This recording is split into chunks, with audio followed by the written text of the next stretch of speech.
Hello guys, welcome to Fictional Vortex. So in this video, we will see what if Naruto wielded all 7 Millennium items. Naruto x Dark Magician Girl x Mai Valentine, Yu-Gi-Oh! If you enjoy these kinds of stories, don't forget to show us some love by hitting the like button and subscribing to the channel. Your support means the world to us. Now, let's start the story. Chapter 1. Worlds collide. The earth shook beneath Naruto Uzumaki's feet as he raced through the forest of death. This wasn't an ordinary earthquake. The sky had cracked open 20 minutes ago, spilling prismatic light across Konoha. What the hell is going on? Naruto muttered, leaping from branch to branch. Tsunade had dispatched him to investigate the strange energy signature emanating from the forest center.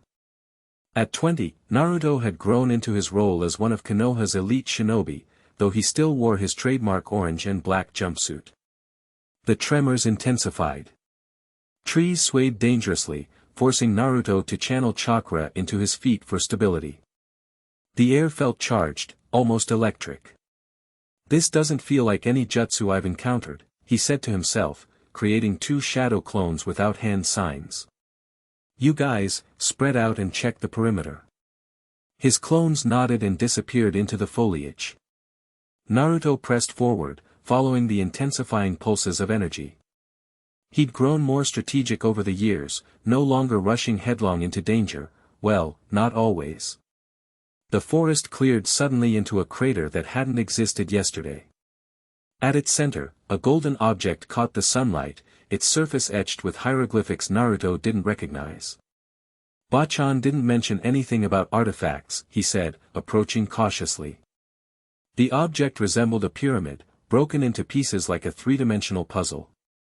Despite every instinct warning him against touching unknown objects, Naruto felt drawn to it. He knelt and picked up one golden piece. It hummed against his skin, warm and almost alive. Before he could stop himself, he gathered the remaining pieces and began fitting them together. What am I doing? He wondered aloud, yet his fingers moved with unexpected certainty. The pieces clicked together as if magnetically attracted. It's like they want to be assembled. As Naruto snapped the final piece into place, a blinding light erupted from the completed pyramid. The ground beneath him vanished, and he found himself suspended in a void filled with swirling shadows and light. Where am I? He shouted, his voice echoing endlessly. The completed puzzle hung before him, suspended by an invisible force, a glowing eye symbol appearing on its front.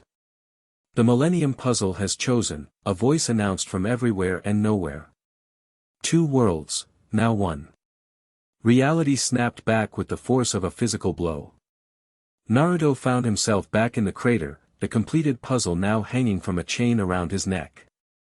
But the forest had changed, the trees were taller, the sky darker, and strange shadowy creatures flitted between the branches. What the hell just happened? Naruto touched the puzzle. It pulsed warmly against his chest, as if responding to his touch. A scream pierced the air. Instinctively, Naruto sprinted toward it, finding himself in another clearing. A girl with blonde hair wearing a blue and pink outfit that resembled armor struggled against shadowy bonds. Naruto recognized the outfit from somewhere, but couldn't place it. Hold on, he called, forming a Rasengan in his palm. The spiraling chakra sphere glowed brighter than usual, taking on a golden hue. When he slammed it into the shadows binding the girl, they dissolved with a shriek. The girl fell forward, and Naruto caught her. She looked up, green eyes wide with surprise. You can see me? You can touch me? She asked, her voice laced with astonishment. That's not possible unless. Her eyes fixed on the puzzle around his neck, and she gasped. The Millennium puzzle. You solved it? Yeah. Naruto helped her stand. What's going on? Who are you? What were those shadow things? I'm Dark Magician Girl, but you can call me Mana. She straightened her hat. Those were shadow creatures from the realm of dual monsters. And you, she poked his chest, seeming amazed that her finger made contact, have just caused our worlds to collide by activating the Millennium puzzle. Duel monsters. Like that card game? Naruto asked, vaguely remembering seeing some kids playing with cards in a village during a mission. Wait, aren't you supposed to be a card? I was. Now I'm not. Mana twirled, looking down at her body in wonder. The Millennium items have the power to bridge realities. By solving the puzzle, you've merged aspects of your world with mine. Naruto rubbed his temples.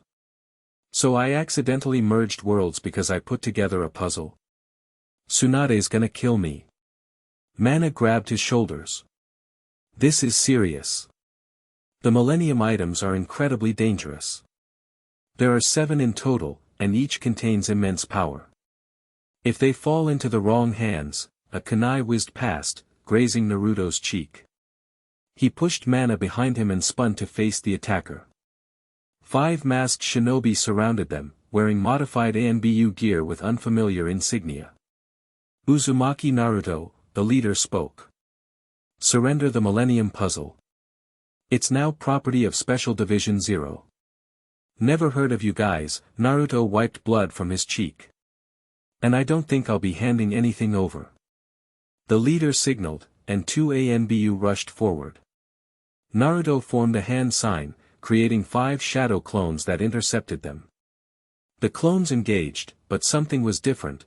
They moved with greater independence than usual, almost as if they had minds of their own. The puzzle is enhancing your abilities, Mana whispered. It connects to soul energy. Your shadow clones now have fragments of your actual soul, not just your chakra. Naruto didn't fully understand, but he felt the difference. His connection to the clones was deeper, more intuitive. When one dodged left, he instinctively knew to attack right with another.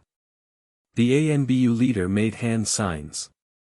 Earth style, stone prison. The ground rose up around Naruto and Mana.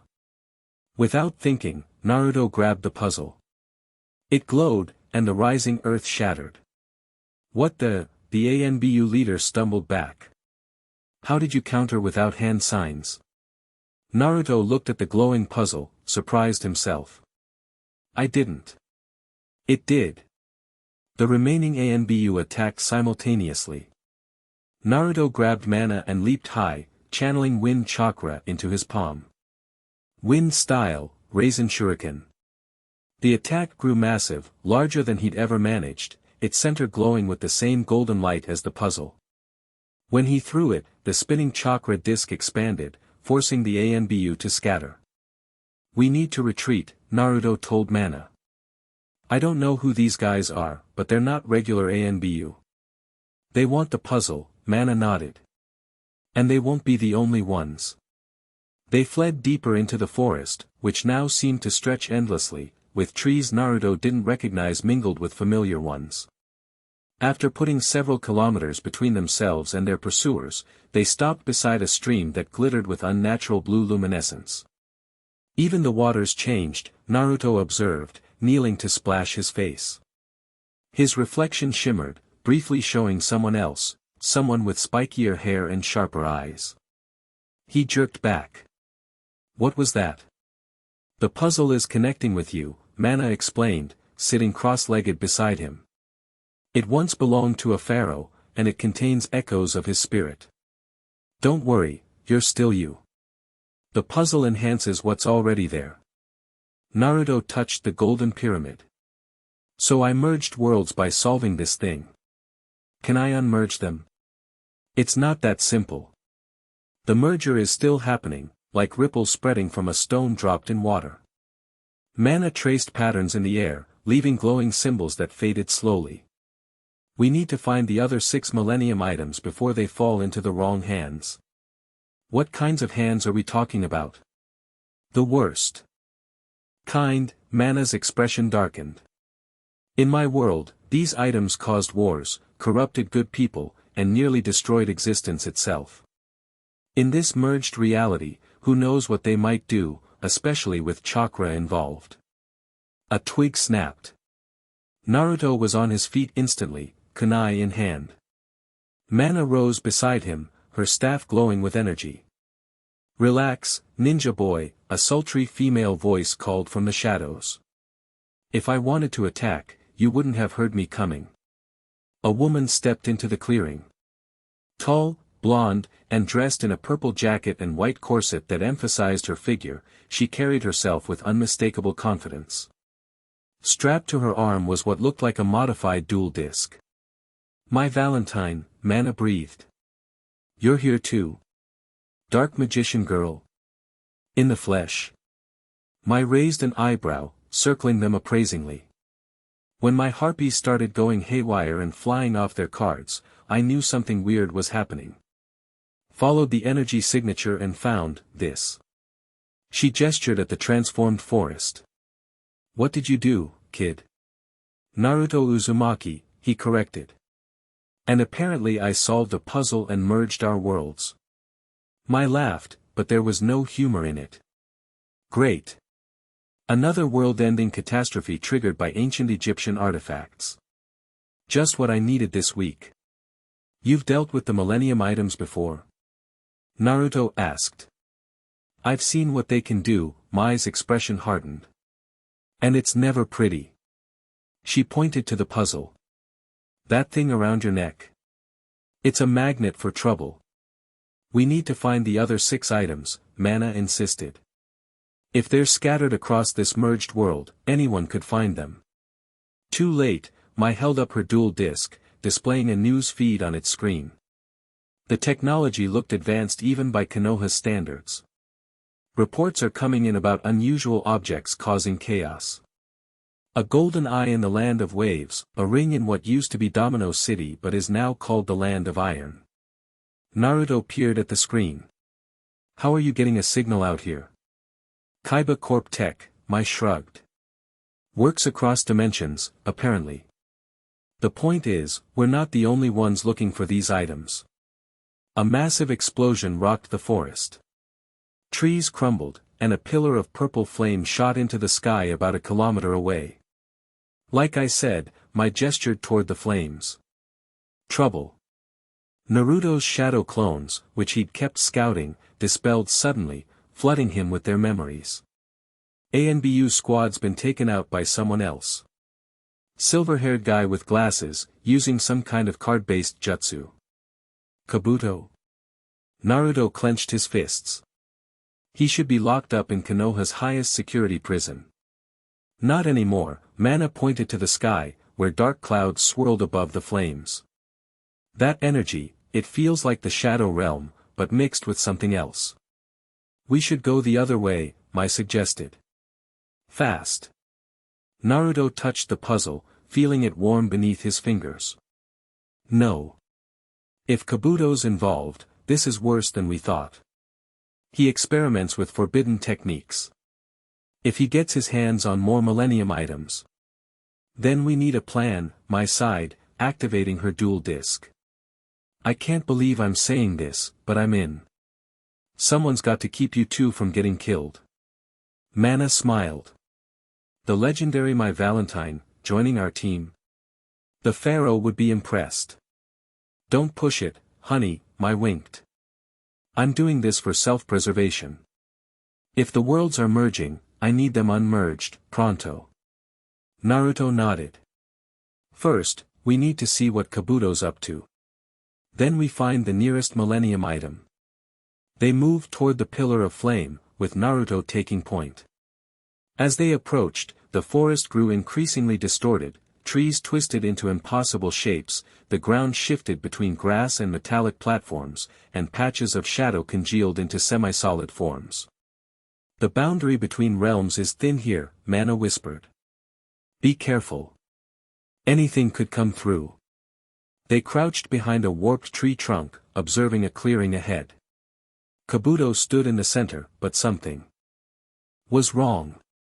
His body jerked unnaturally, and his normally slick hair stood wildly on end. Around him lay the bodies of the ANBU squad, their masks cracked. That's not just Kabuto, Naruto murmured. Something's different. He's possessed, Mana confirmed. I sense another presence, someone from my world. Kabuto's head snapped up, his eyes glowing with an unnatural light. When he spoke, his voice overlapped with another, deeper tone. "I can sense you, puzzle bearer. Come out and face me." Mai cursed under her breath. "I know that voice. It's Merrick, or what's left of him." "Merrick?" Naruto asked. "Bad news," Mana explained quickly. "He once possessed the Millennium Rod, used it to control minds and summon the darkest creatures from the Shadow Realm." Naruto stepped out from their hiding place, hands ready to form seals. "Kabuto. Or Merrick, or whoever you are. What do you want?" Kabuto/Merrick grinned, the expression stretching his face unnaturally. "The merger of worlds has created wonderful opportunities. 2 powers, ninja arts and shadow magic, now accessible in one reality." He held up a golden rod with a winged sphere at its top. "This called to me across dimensions. Once I claimed it, I found this suitable host waiting." "The Millennium Rod," Mana whispered. "This is bad. Really bad. Release Kabuto and hand over the rod," Naruto demanded. "You don't belong in this world." "Neither do you belong with the puzzle," Kabuto/Merrick countered. "A mere ninja, wielding the power of a pharaoh? Absurd." He raised the rod, which glowed ominously. "I'll take it from your broken body." Shadowy creatures erupted from the ground, monstrous forms with claws and fangs, some recognizable as dual monsters, others as twisted versions of summoning animals. "Summoning jutsu." Naruto slammed his palm to the ground, expecting Gamabunta to appear. Instead, a massive creature emerged that looked like a hybrid of a toad and a dragon. "What the?" Naruto stared up at the creature. "Curse of Dragon fused with your toad summon," Mana explained quickly. "The worlds are merging unpredictably." The dragon toad roared, breathing fire that incinerated the shadow creatures. Kabuto/Merrick twirled the Millennium Rod, creating a barrier that blocked the flames. "My turn," Mai stepped forward, drawing cards from her deck. "I summon Harpie Lady Sisters." 3 winged women with talons and striking plumage materialized beside her, fully physical rather than holographic. "They're real," Mai breathed, momentarily shocked. In this merged reality, the boundary between cards and real monsters has dissolved, Mana explained, raising her staff. "I can fight too now, not just as a card." She fired a blast of dark magic at Kabuto/Merrick, who deflected it with the rod. The energy scattered, tearing holes in reality that showed glimpses of different locations: Domino City, the hidden sand village, places none of them recognized. "The fabric between worlds is fraying," Kabuto/Merrick laughed. "Soon, nothing will remain but chaos, from which I will forge a new order." Naruto created 20 shadow clones, each glowing with the puzzle's golden energy. "I don't think so." The clones attacked from all angles, forcing Kabuto/Merrick on the defensive. Unlike normal shadow clones, these moved with perfect coordination, each seeming to anticipate the other's movements. "The puzzle," Mana called to Naruto. "It allows your soul to connect with your clones. They're extensions of you now, not just copies." Naruto felt it, a deeper link to each clone, awareness flowing between them like water. When one discovered that Kabuto/Merrick's left side reacted slower, they all instantly adapted their attacks. Mai's harpies swooped from above, their talons raking Kabuto/Merrick's shoulders. He howled in pain and fury, swinging the rod in wide arcs that sent pulses of dark energy across the clearing. "We need to separate him from the rod." Mana shouted, deflecting energy bolts with her staff. "On it." Naruto focused chakra, forming a Rasengan that pulsed with shadow energy. As he charged forward, his clones created openings, sacrificing themselves to give him a clear path. Kabuto/Merrick saw him coming and thrust the rod forward. Mind control. The rod's power lashed out, striking Naruto's forehead. For a moment, his charge faltered, his eyes glazing over. "Naruto!" Mai called out. Inside Naruto's mind, something unexpected happened. The Ninetales stirred, its chakra flaring against the intrusion. "No one controls this mind but me," the fox growled, pushing back against Merrick's influence. The puzzle around Naruto's neck blazed with light, adding its power to the Ninetales. Within his mindscape, Naruto saw the shadowy figure of Merrick trying to establish control, only to be repelled by twin forces of Bija chakra and ancient shadow magic. "Nice try," Naruto smirked, his eyes clearing. "But my head's already got one tenant too many for your liking." He resumed his charge, the Rasengan expanding, swirling with red Ninetales chakra and golden puzzle energy.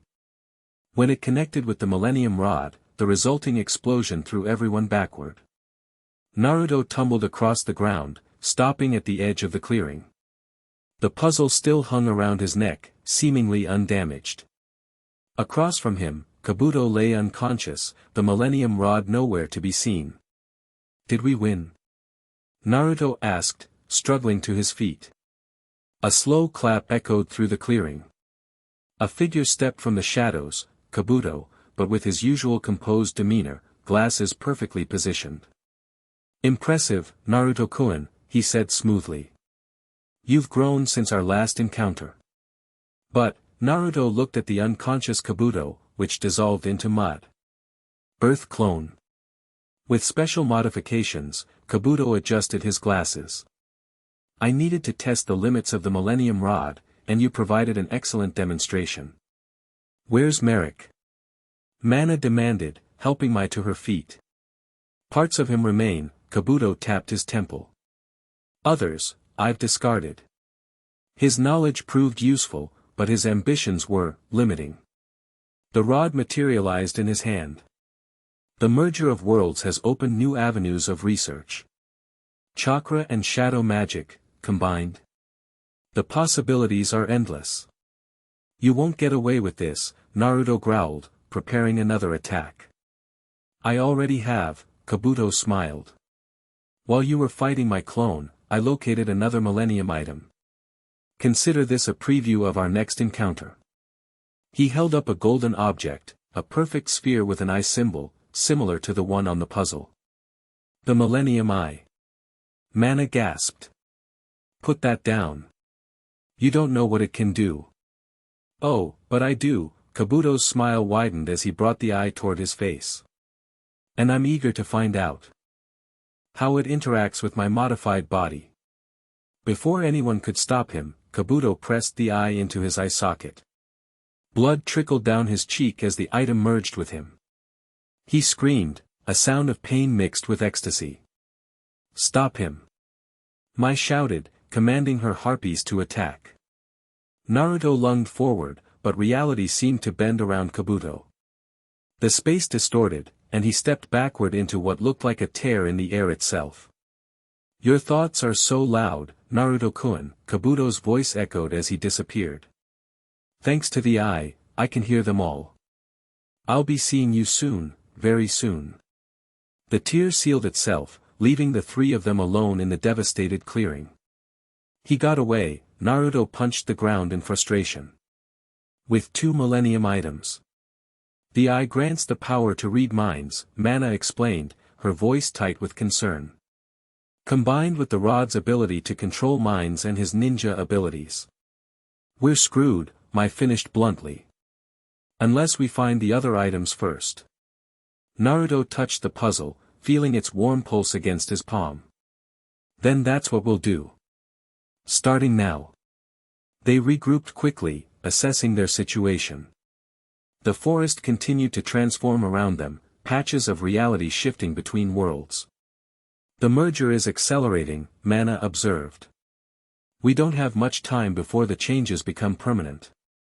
If Kabuto gets all 7 items, he could reshape both worlds however he wants, Naruto realized. "We can't let that happen. We need a plan," Mai said practically. "And information. Where would the other items be?" Mana closed her eyes, concentrating.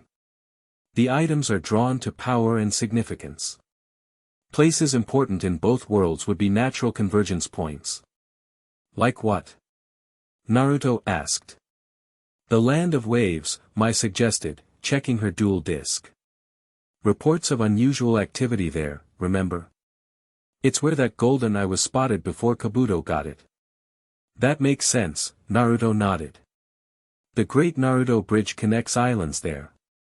It was one of my first major missions. And in our world, it overlaps with a major dueling arena, Mai added. Perfect convergence point. Then that's where we start, Naruto decided. But we need to be careful. If Kabuto can read our thoughts with the eye. I can help with that, Mana placed a hand on the puzzle. The puzzle can shield your mind, to an extent. It won't be perfect, but it might give us an edge. Naruto felt a warm sensation spread from the puzzle throughout his body, settling behind his eyes. His thoughts seemed to flow differently, more contained. I feel it, he said. Like mental armor. Don't get cocky, Mai warned. Kabuto seems like the type who'd have contingency plans. They set off toward the land of waves, traveling through a landscape that grew increasingly bizarre. Forests blended into urban streets, mountains sported neon signs, and occasionally they'd pass through patches where gravity seemed optional. The worlds are trying to reconcile their differences, Mana explained as they walked across what appeared to be a highway suspended in midair. Physical laws are in flux. Great, Mai muttered, carefully avoiding looking down. Just what we needed. They traveled for hours, the sun never quite setting, caught in a perpetual late afternoon. Eventually, they reached what should have been the coast but was now a strange hybrid of beach and industrial district. The land of waves should be just beyond that bay, Naruto pointed. But I don't see any bridge. Because it's there, Mai pointed in a completely different direction. And also there. She pointed a third way. Sure enough, 3 identical bridges stretched across the water in different directions. Reality fractures, Mana said grimly.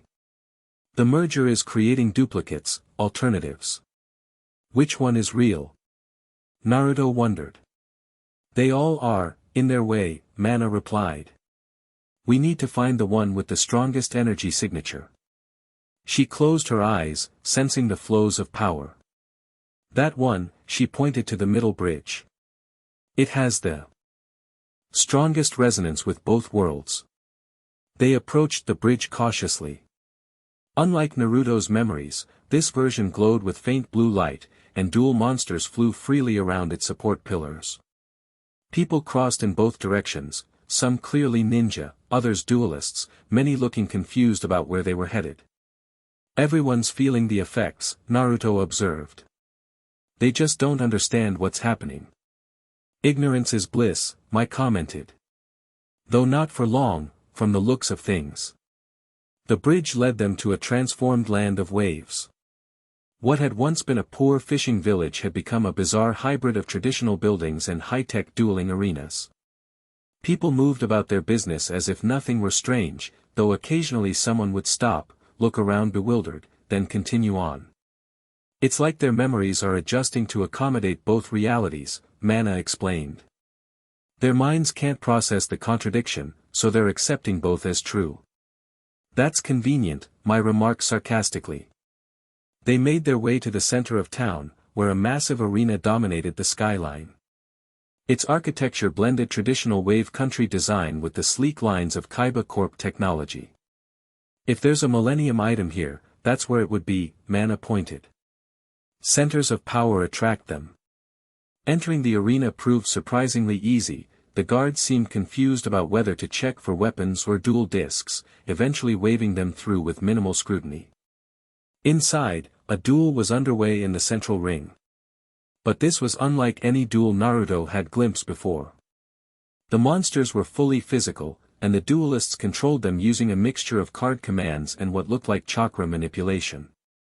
Hybrid fighting, Naruto observed. They're adapting faster than we thought.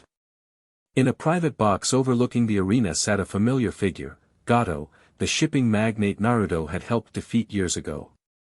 But this version of Gato wore an extravagant purple suit and operated a golden scale on the table before him. The Millennium Scale, Mana whispered. It judges souls, weighing them against a feather of truth. If they're found wanting, their soul gets eaten. Mai finished. Yeah, I've heard the stories. Naruto watched as Gato placed a small object on one side of the scale. It tilted sharply, and the losing duelist below clutched his chest, collapsing. The crowd roared as if this were normal. He's judging the matches, Naruto realized. Using the scale to take the souls of the losers. We need to get that scale, Mai said. Any ideas that don't involve fighting through 100 guards? Naruto touched the puzzle, feeling its energy. Actually, yes. The puzzle lets me connect souls, right? What if I connected with Gato from here? Mind crush, Mana nodded slowly. The pharaoh used it to judge the wicked. But Naruto, it's dangerous. If your own heart isn't pure. Worth a shot, Naruto closed his eyes, focusing on the puzzle. He pictured Gato, concentrated on the connection between them, both part of this merged world, both near Millennium items. The puzzle glowed, and Naruto felt his consciousness expand. Suddenly, he could see through Gato's eyes, feel his corrupt satisfaction as another soul was claimed by the scale. What's happening? Gato's voice echoed in Naruto's mind. Who's there? Judgment, Naruto replied, channeling his will through the puzzle. Mind crush. The puzzle flashed brilliantly. In his private box, Gato jerked backward, eyes wide. The scale tumbled from the table as he clutched his head. Now's our chance, Naruto said, eyes snapping open. The guards will be distracted. They moved quickly, slipping through the confused crowd toward Gato's private box. True to Naruto's prediction, the guards had rushed to their boss's aid, leaving the entrance minimally protected. Mai took out the remaining guards with surprising efficiency, using a combination of martial arts and support from her semi-materialized harpie ladies. Where'd you learn to fight like that? Naruto asked, impressed. Surviving the dueling circuit isn't just about cards, honey, Mai winked. You pick things up. Inside Gato's box, they found the shipping magnate unconscious, the Millennium scale lying on the floor nearby. Unlike the puzzle, which had instantly bonded with Naruto, the scale seemed inert. It hasn't chosen him, Mana observed. He was using it, but it never accepted him as its true wielder. Naruto approached the scale cautiously. Should I touch it? Be careful, Mana warned. The scale judges all it touches. If your heart is heavy with evil. Naruto reached out, his fingers hovering over the golden surface. After everything we've been through, I think I can risk it. He grasped the scale. Unlike the puzzle's warm welcome, the scale felt cold, analytical. Naruto gasped as he felt it weighing every decision he'd ever made, every thought, every action. The scales tilted back and forth, finally settling into perfect balance. Imperfect, Mana noted, but balanced. Your light and darkness exist in equilibrium. The scale glowed, accepting Naruto as its bearer. When he picked it up, it shrunk slightly, becoming more portable. 2 down, 5 to go, Naruto said, tucking the scale into his pouch. Unlike the puzzle, which demanded to be worn, the scale seemed content to be carried. We should go, Mai urged. Before Gato wakes up or his men get organized. They slipped out a back entrance, emerging into an alley behind the arena. Night had finally fallen, though the sky pulsed with unnatural colors where stars should be. The merger continues, Mana observed, looking up. Faster now. Where to next? Naruto asked. Mai checked her dual disc. Reports coming in about strange occurrences in Domino City, or what used to be Domino. It's overlapping with some place called the Land of Iron now. Samurai territory, Naruto explained. Neutral ground in a ninja world. And Domino was the heart of dueling, Mana added. Another perfect convergence point. Then that's our next target, Naruto decided. But first, we need rest. Even with the Millennium items, I can't keep going without sleep. They found an inn at the edge of town, where the merging realities had created rooms that shifted subtly when you weren't looking directly at them. The innkeeper accepted both Rio and Dual Monsters cards as payment, seemingly untroubled by the contradictions. In their shared room, Naruto sat cross-legged on the floor, the puzzle and scale before him.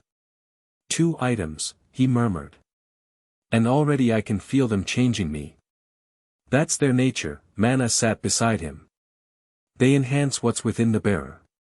Your determination, your compassion, your strength, all amplified. And my darkness? Naruto asked quietly.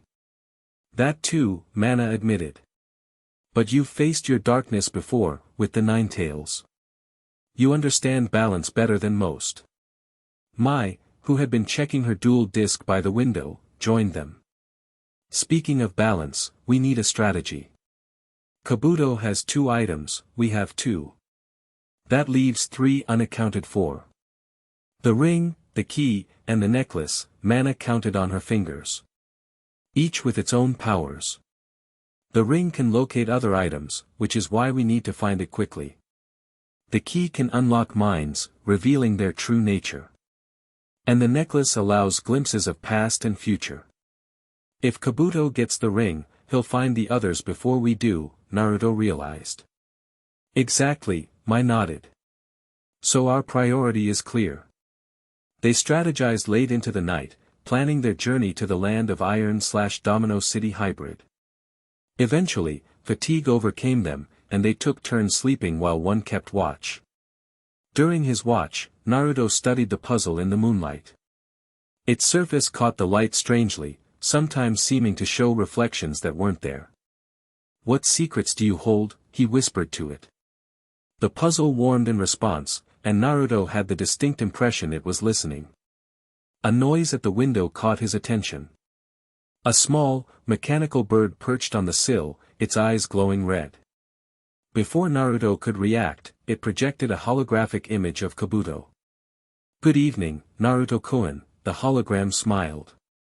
I see you've acquired the scale. Congratulations. Naruto stood, waking the others with a gesture. What do you want, Kabuto? To propose a game, holographic Kabuto adjusted his glasses. A shadow game, to be precise. Winner takes all Millennium items.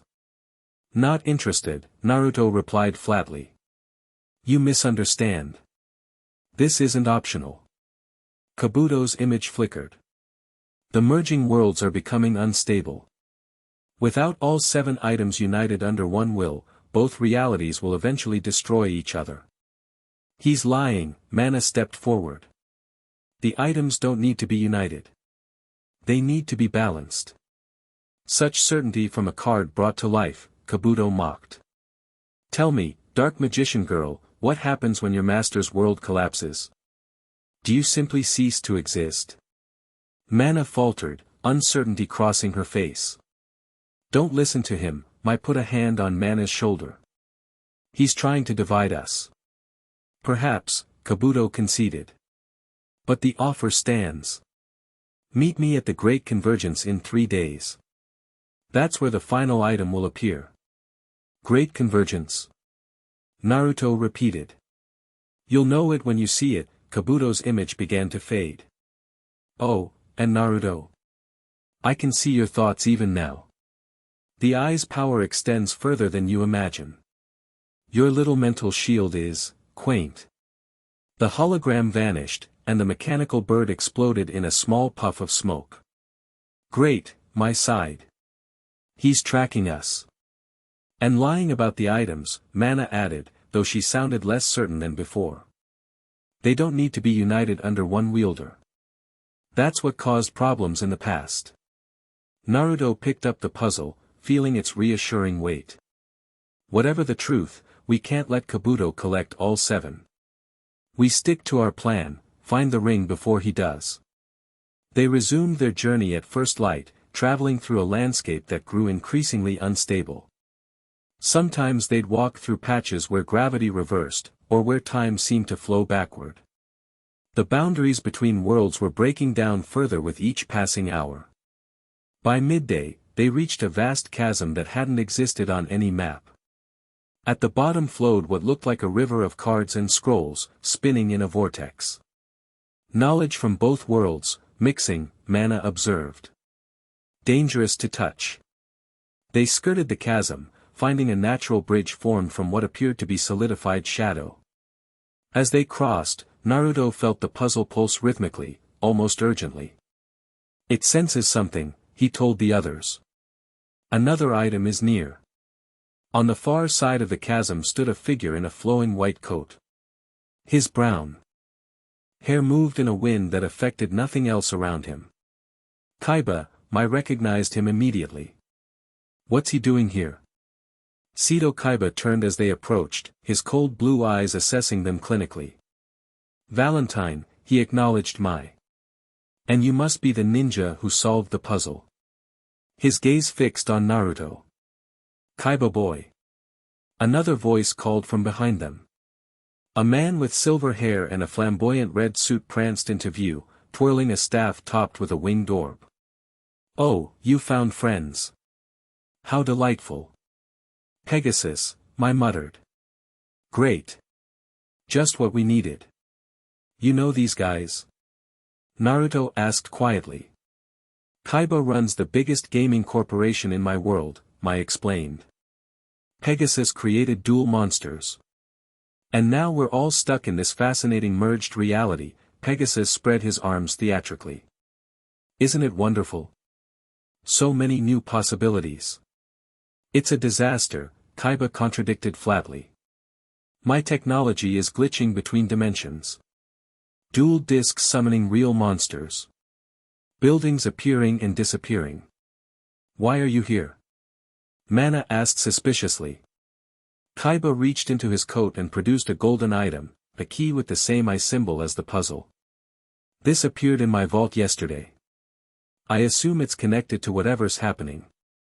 The Millennium key, Mana gasped. It can unlock minds, reveal true selves.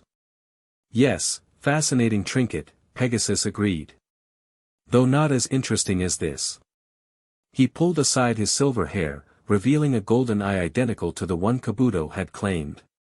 Another eye? Naruto stared.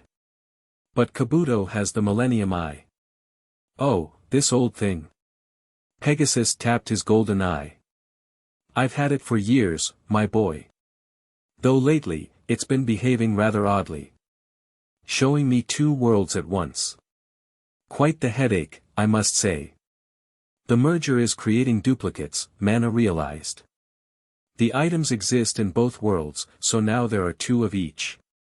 Except the puzzle, Naruto touched the pyramid hanging from his neck. There's only one of these. The puzzle is unique, Mana confirmed. It's the keystone that holds the other items in balance. Kaiba scoffed. Mystical nonsense. These are advanced technology, nothing more. Then why are you here, Kaiba? Mai challenged. Because whatever's happening is affecting my company, Kaiba snapped. And I want it fixed. He held out the key to Naruto. I assume this belongs with that puzzle you're wearing. Naruto accepted the key cautiously. Like the scale, it felt assessing, but less judgmental. More curious than condemning. The key responds to you, Mana noted. It recognizes the puzzle's chosen bearer. 3 items, Mai counted. We're gaining ground on Kabuto. Who's Kabuto? Pegasus asked cheerfully. Before anyone could answer, the ground shook violently. A fissure opened between them, separating Naruto, Mai, and Mana from Kaiba and Pegasus. The merger is accelerating. Mana shouted over the rumbling. Reality is becoming unstable. Fix this.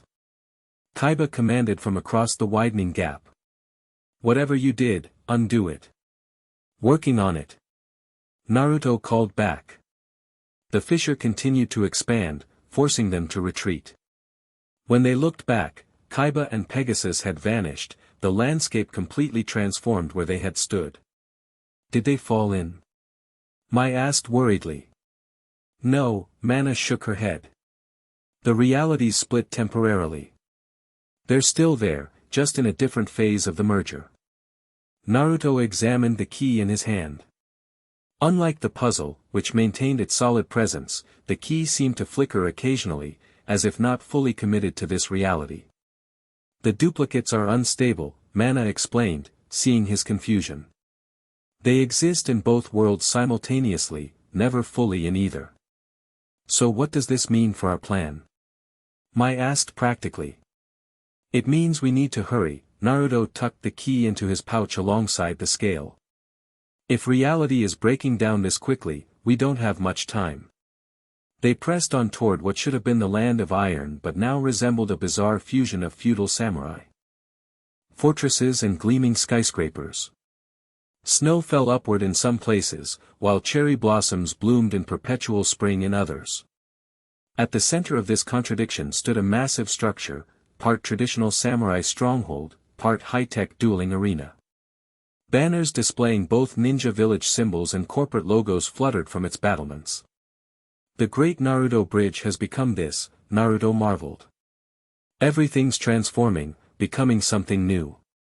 Not just transforming, Mana corrected grimly. The worlds are creating something unstable. Without balance, it will collapse. Inside the fortress arena, they found a tournament underway. Duelists and ninja competed in hybrid matches, using cards that summoned real creatures and jutsu that manipulated the field. They're adapting to the merger, Mai observed. Creating new rules for this blended reality. They moved through the crowds, searching for any sign of another Millennium item. The puzzle pulsed steadily, guiding them deeper into the complex. The ring is here, Mana said confidently. I can feel its dark energy. They reached a central chamber where the final match was underway. On one side stood a familiar figure, Mifune, leader of the samurai of the Land of Iron. On the other, a white-haired young man with a cruel smile and sharp eyes. Bakura, Mai, and Mana said simultaneously. Who? Naruto asked. Trouble, Mai answered grimly. Big trouble. Around Bakura's neck hung a golden ring with dangling pointers, the Millennium Ring. It glowed with malevolent energy as he commanded monsters that looked far more real and vicious than those of other duelists. The ring contains an ancient evil, Mana explained quickly. A thief king who nearly destroyed Egypt thousands of years ago. And now he's here, in this merged world. Naruto watched as Bakura's monsters tore through Mifune's samurai defenses. We need that ring. Easier said than done, Mai cautioned. Bakura doesn't exactly play fair. The match concluded with Mifune defeated but alive, unusual, given what they'd seen of shadow games so far. Bakura simply turned and walked away, ignoring the crowd's reaction. He's up to something, Mana said. The evil spirit within the ring never shows mercy without reason. They followed Bakura as he left the arena, keeping their distance. The ring's pointers occasionally lifted, pointing in different directions before settling back. It's searching, Mana whispered. The ring can locate other Millennium items. Which means it knows we're following, Naruto realized. Bakura turned suddenly into an alleyway. When they cautiously peered around the corner, he was gone. Where did he? Mai began. Behind you, Bakura's voice came smoothly from behind them. They spun to find him leaning casually against a wall, the ring glowing against his chest. 3 Millennium items in one place. How convenient. We need the ring, Bakura. Naruto stepped forward. The worlds are merging, becoming unstable. I know, Bakura smiled, revealing teeth that seemed too sharp. Isn't it magnificent? Chaos. Destruction. Opportunity. The spirit of the ring, Mana realized. It's in control. Perceptive as always, dark magician girl, Bakura's eyes narrowed. Though I never expected to see you wandering around in physical form. The merger has created so many interesting possibilities. Hand over the ring, Naruto demanded. Before both worlds are destroyed. Bakura laughed. Destroyed? No, no. Transformed, perhaps. Reborn in darkness. I've waited millennia for such an opportunity. He raised a hand, and shadows solidified around them, cutting off escape routes. But if you want the ring so badly, Bakura's smile widened, you're welcome to try taking it. Naruto didn't hesitate. His shadow clones appeared in a circle around Bakura, each glowing with the puzzle's energy. Gladly. Bakura waved a hand dismissively, and dark tendrils erupted from the ring, impaling half the clones instantly. Shadow magic, ninja. Far older and more powerful than your chakra tricks. Mai activated her dual disc. Let's see how you handle this. I summon Harpy's pet dragon. A massive dragon materialized beside her, its chain leash held by one of her Harpy ladies. It roared, breathing fire toward Bakura. The Thief King simply stepped through the flames unharmed. I walked through the fires of Egyptian judgment. Your card constructs cannot harm me. Then try this. Naruto channeled the Ninetales chakra, combining it with the puzzle's power. His skin glowed with golden-red energy as he formed a massive Rasengan. Ninetales Shadow Rasengan. The attack connected with Bakura's chest, driving him backward through a wall. The building collapsed around him, raising a cloud of dust and debris. Did we get him? Mai asked, her dragon hovering protectively beside her. The dust cleared to reveal Bakura standing unharmed, though his clothing was torn. The ring glowed brilliantly against his chest. Impressive, he conceded. The Ninetales power, combined with the puzzle. You might actually be worthy of collecting the items. He brushed debris from his shoulder. But you're not the only one seeking them. Kabuto, Naruto guessed. You've met him. The snake with the stolen eye. Yes. Bakura's expression darkened. He believes he can control the power of the items. Foolish mortal. And you can. Mai challenged. I am the darkness within the ring, Bakura spread his arms. I have existed since ancient Egypt. I understand the item's true purpose. Which is? Naruto pressed. Bakura's smile returned. Power. Absolute power. The kind that reshapes reality itself. You're wrong, Mana stepped forward. The items were created to protect, to balance light and darkness. Not to dominate. Such naivety, Bakura scoffed. Is that what the pharaoh told you? The pretty lie to help his servants sleep at night? Enough talk, Naruto interrupted. We need the ring, Bakura. The worlds are tearing each other apart.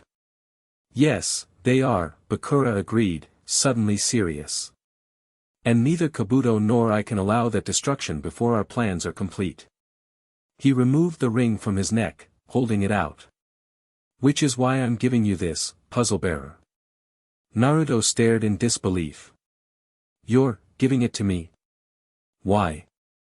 Because the merger must stabilize before the final phase can begin, Bakura explained. With 4 items, you can temporarily halt the degradation, buying time for all parties to prepare. It's a trick, Mai warned. It has to be. Undoubtedly, Bakura smiled. But also necessary. Take it, Naruto Uzumaki. Wear the puzzle, carry the others. Become the focal point this merged reality needs. He tossed the ring to Naruto, who caught it reflexively. The moment his fingers touched the gold, the ring's pointers stood straight, aiming at the puzzle before settling. It recognizes you, Mana sounded surprised. The dark spirit is allowing this. For now, Bakura's form began to fade. We'll meet again at the Great Convergence. 3 days, Naruto Uzumaki. Bring all 7 items, or watch both worlds crumble to nothing. He vanished completely, leaving them in the destroyed alleyway. Well, that was unexpected, Mai lowered her dual disc, her monsters fading. Why would he just give us the ring? Because he's playing a longer game, Mana studied the ring in Naruto's hand. The spirit within the ring is ancient and patient. Whatever he's planning, he needs the merger to stabilize first. Naruto felt the ring's energy, dark, seductive, but strangely compliant. Unlike the puzzle's warm acceptance or the scale's cool assessment, the ring felt ambitious, hungry. 4 items, he counted. The puzzle, scale, key, and ring. Kabuto has the rod and one version of the eye. And Pegasus has another eye, Mai added. That leaves only the necklace unaccounted for. The Millennium necklace, Mana nodded. It shows visions of past and future. If we find it, we might see what Bakura and Kabuto are really planning. Naruto stored the ring with the scale and key, unwilling to wear it as Bakura had. The dark energy emanating from it made him uncomfortable. Let's find somewhere to rest, he suggested. We've been going non-stop since this started. They found an inn at the edge of the transformed city, paying with a mixture of Rio and Duel Monsters cards that the innkeeper accepted without question. In their room, Naruto laid out the 4 items on the floor, studying them. Together, they feel connected, he observed. Like parts of a whole. They were created from the same source, Mana explained, sitting beside him. Millennium gold, forged through a dark ritual in ancient Egypt. What aren't you telling us about them? Mai asked, leaning against the wall with arms crossed. There's more to this story. Mana sighed. The items were created through sacrifice. 99 souls were used to forge the gold. They carry that darkness within them, always. Great, Naruto frowned. So we're collecting cursed artifacts that eat souls and were made by murdering people. What could go wrong? The items themselves aren't evil, Mana clarified. They amplify what exists within the bearer. In the right hands, they can protect and save. In the wrong hands. World-ending catastrophe, Mai finished. Got it. Naruto touched each item in turn, feeling their distinct energies. They're choosing to work with me, aren't they? Even the ring. Yes, Mana confirmed. The puzzle chose you first, and the others follow its lead to an extent. Even the ring, though its spirit has its own agenda. Speaking of agendas, Mai joined them on the floor. What's our next move? We have 4 items, Kabuto has 2, Pegasus has 1, and the necklace is still missing. The great convergence Bakura mentioned, Naruto mused. 3 days from now. What is it? Mana closed her eyes, concentrating. I can feel it, a point where the worlds are most strongly overlapped. Where Konoha and Domino City occupy exactly the same space. That must be where the final confrontation will happen. And the necklace?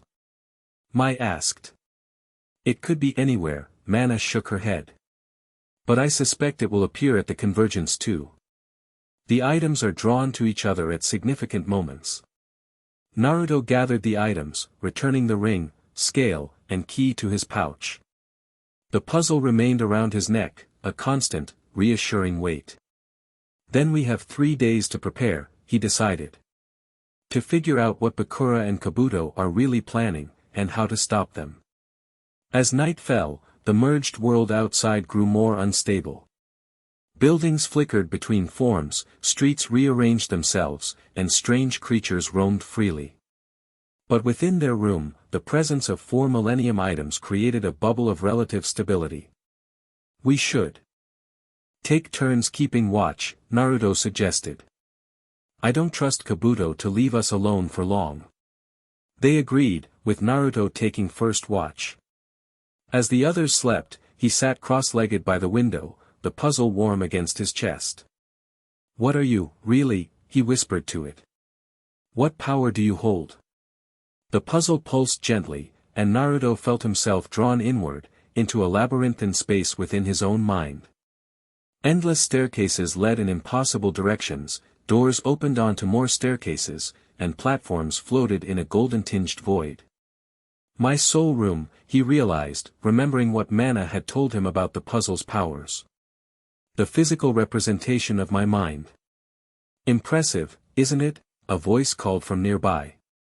Naruto turned to see a figure leaning against a doorway, someone who looked remarkably like him, but with sharper eyes and wilder hair. Most bearers have much simpler soul rooms. Who are you? Naruto asked, though he suspected the answer. A spirit of the puzzle, you could say, the figure pushed off from the wall, approaching. Or perhaps an aspect of yourself, awakened by the puzzle's power. The line blurs in places like this. Are you the pharaoh Mana mentioned? The spirit smiled. Not exactly. The pharaoh's soul has moved on. But echoes remain, memories imprinted in the puzzle's essence. Combined with your own spirit, they create me. So you're me, but not me, Naruto summarized. Close enough, the spirit agreed. I'm here to help you understand what you're facing, Naruto Uzumaki. The merger of worlds is only the beginning. What do you mean? The spirit gestured, and the soul room transformed, showing visions of both worlds, the shinobi nations and the realms of duelists, gradually overlapping. The Millennium items were created to seal away an ancient darkness, the spirit explained. By solving the puzzle in this time of cosmic alignment, you've created a bridge between worlds. But others seek to use that bridge for their own purposes. Bakura and Kabuto, Naruto nodded. And others you haven't met yet, the spirit warned. The items call to those with power and ambition across both realities. So how do I fix this? How do I separate the worlds again? The spirit's expression grew serious. That's the question, isn't it? Can they be separated now that they've begun to merge? Should they be? He gestured again, and the vision showed people from both worlds interacting, creating new possibilities. Perhaps this merger was meant to happen. Perhaps it's the next evolution of both realities. People are suffering, Naruto argued. Reality is breaking down. It's unstable, the spirit corrected. Not necessarily doomed. With the right guidance, with someone wielding all 7 items with a pure heart, the merger could be completed safely, creating a new, harmonious world. And if someone with darkness in their heart controls the items? The spirit showed another vision, a twisted landscape of shadows and suffering, ruled by godlike figures wielding the items as weapons. Then both worlds end, replaced by a realm of eternal darkness. Great, Naruto sighed. No pressure. The puzzle chose you for a reason, Naruto Uzumaki, the spirit placed a hand on his shoulder. Your heart contains both light and darkness in balance. You understand pain and joy. You've faced your own demons and made peace with them. The 9 tails, Naruto realized. Exactly. You're uniquely qualified to bear this burden. The spirit began to fade. Remember, the items respond to your will and heart. They amplify what's already within you. Use that. As the spirit vanished, Naruto found himself back in the inn room, still sitting by the window.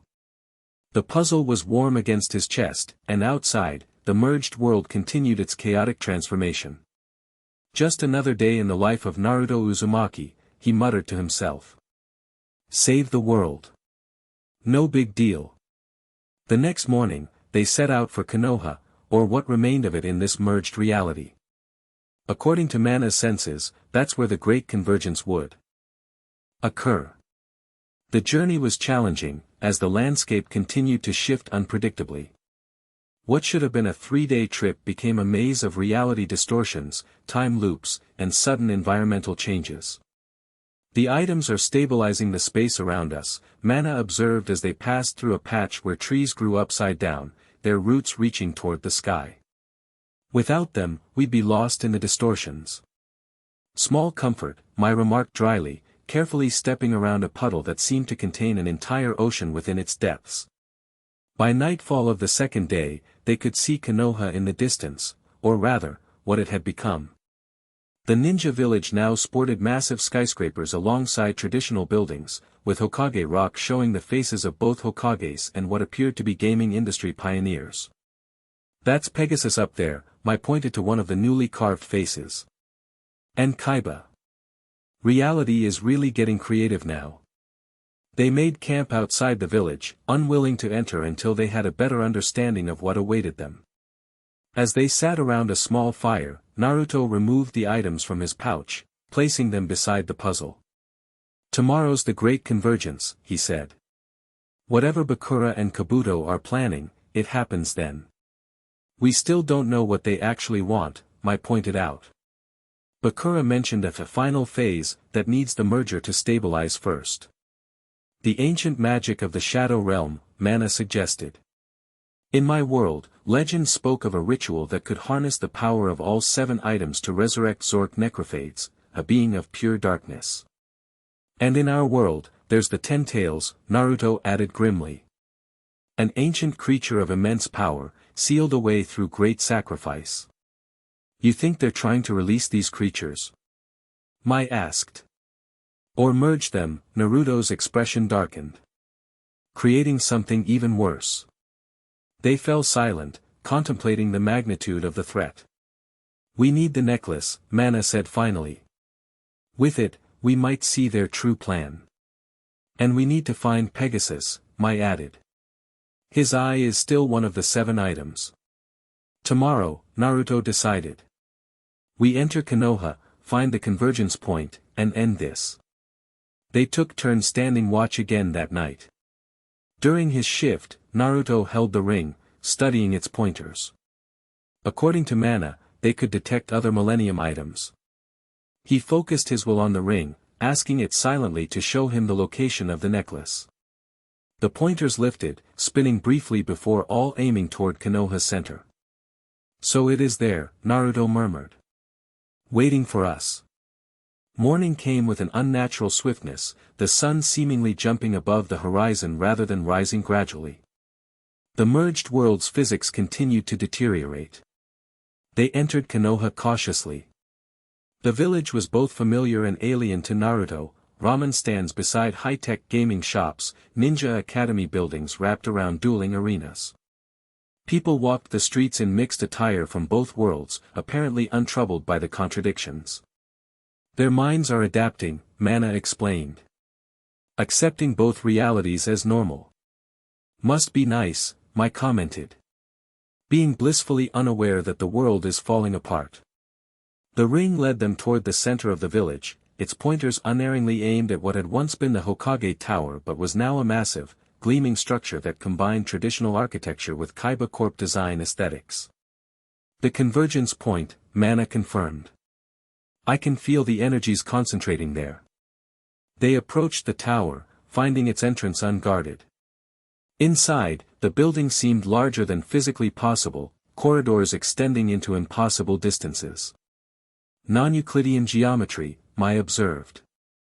Reality's really breaking down here. The ring guided them through the maze-like interior, eventually leading to a central chamber that defied description. The walls shifted between stone, metal, and pure energy. The floor showed glimpses of different locations from both worlds. And in the center floated a golden necklace, the Millennium necklace. There it is, Naruto stepped forward. Wait, Mana cautioned. It's too easy. From the shadows stepped Kabuto, the Millennium rod in one hand, the Millennium eye gleaming from his socket. Indeed it is, Naruto-kun. Welcome to the Great Convergence. Another figure emerged from the opposite side, Bakura, seemingly unconcerned that he no longer possessed the ring. Right on time. What is this? Naruto demanded, positioning himself protectively in front of Mai and Mana. What are you planning? Transformation, Kabuto smiled. Rebirth. The creation of a new world under our guidance. You said our, Mai noted. Since when do you two work together? We have a mutual understanding, Bakura explained smoothly. Our goals align, for the moment.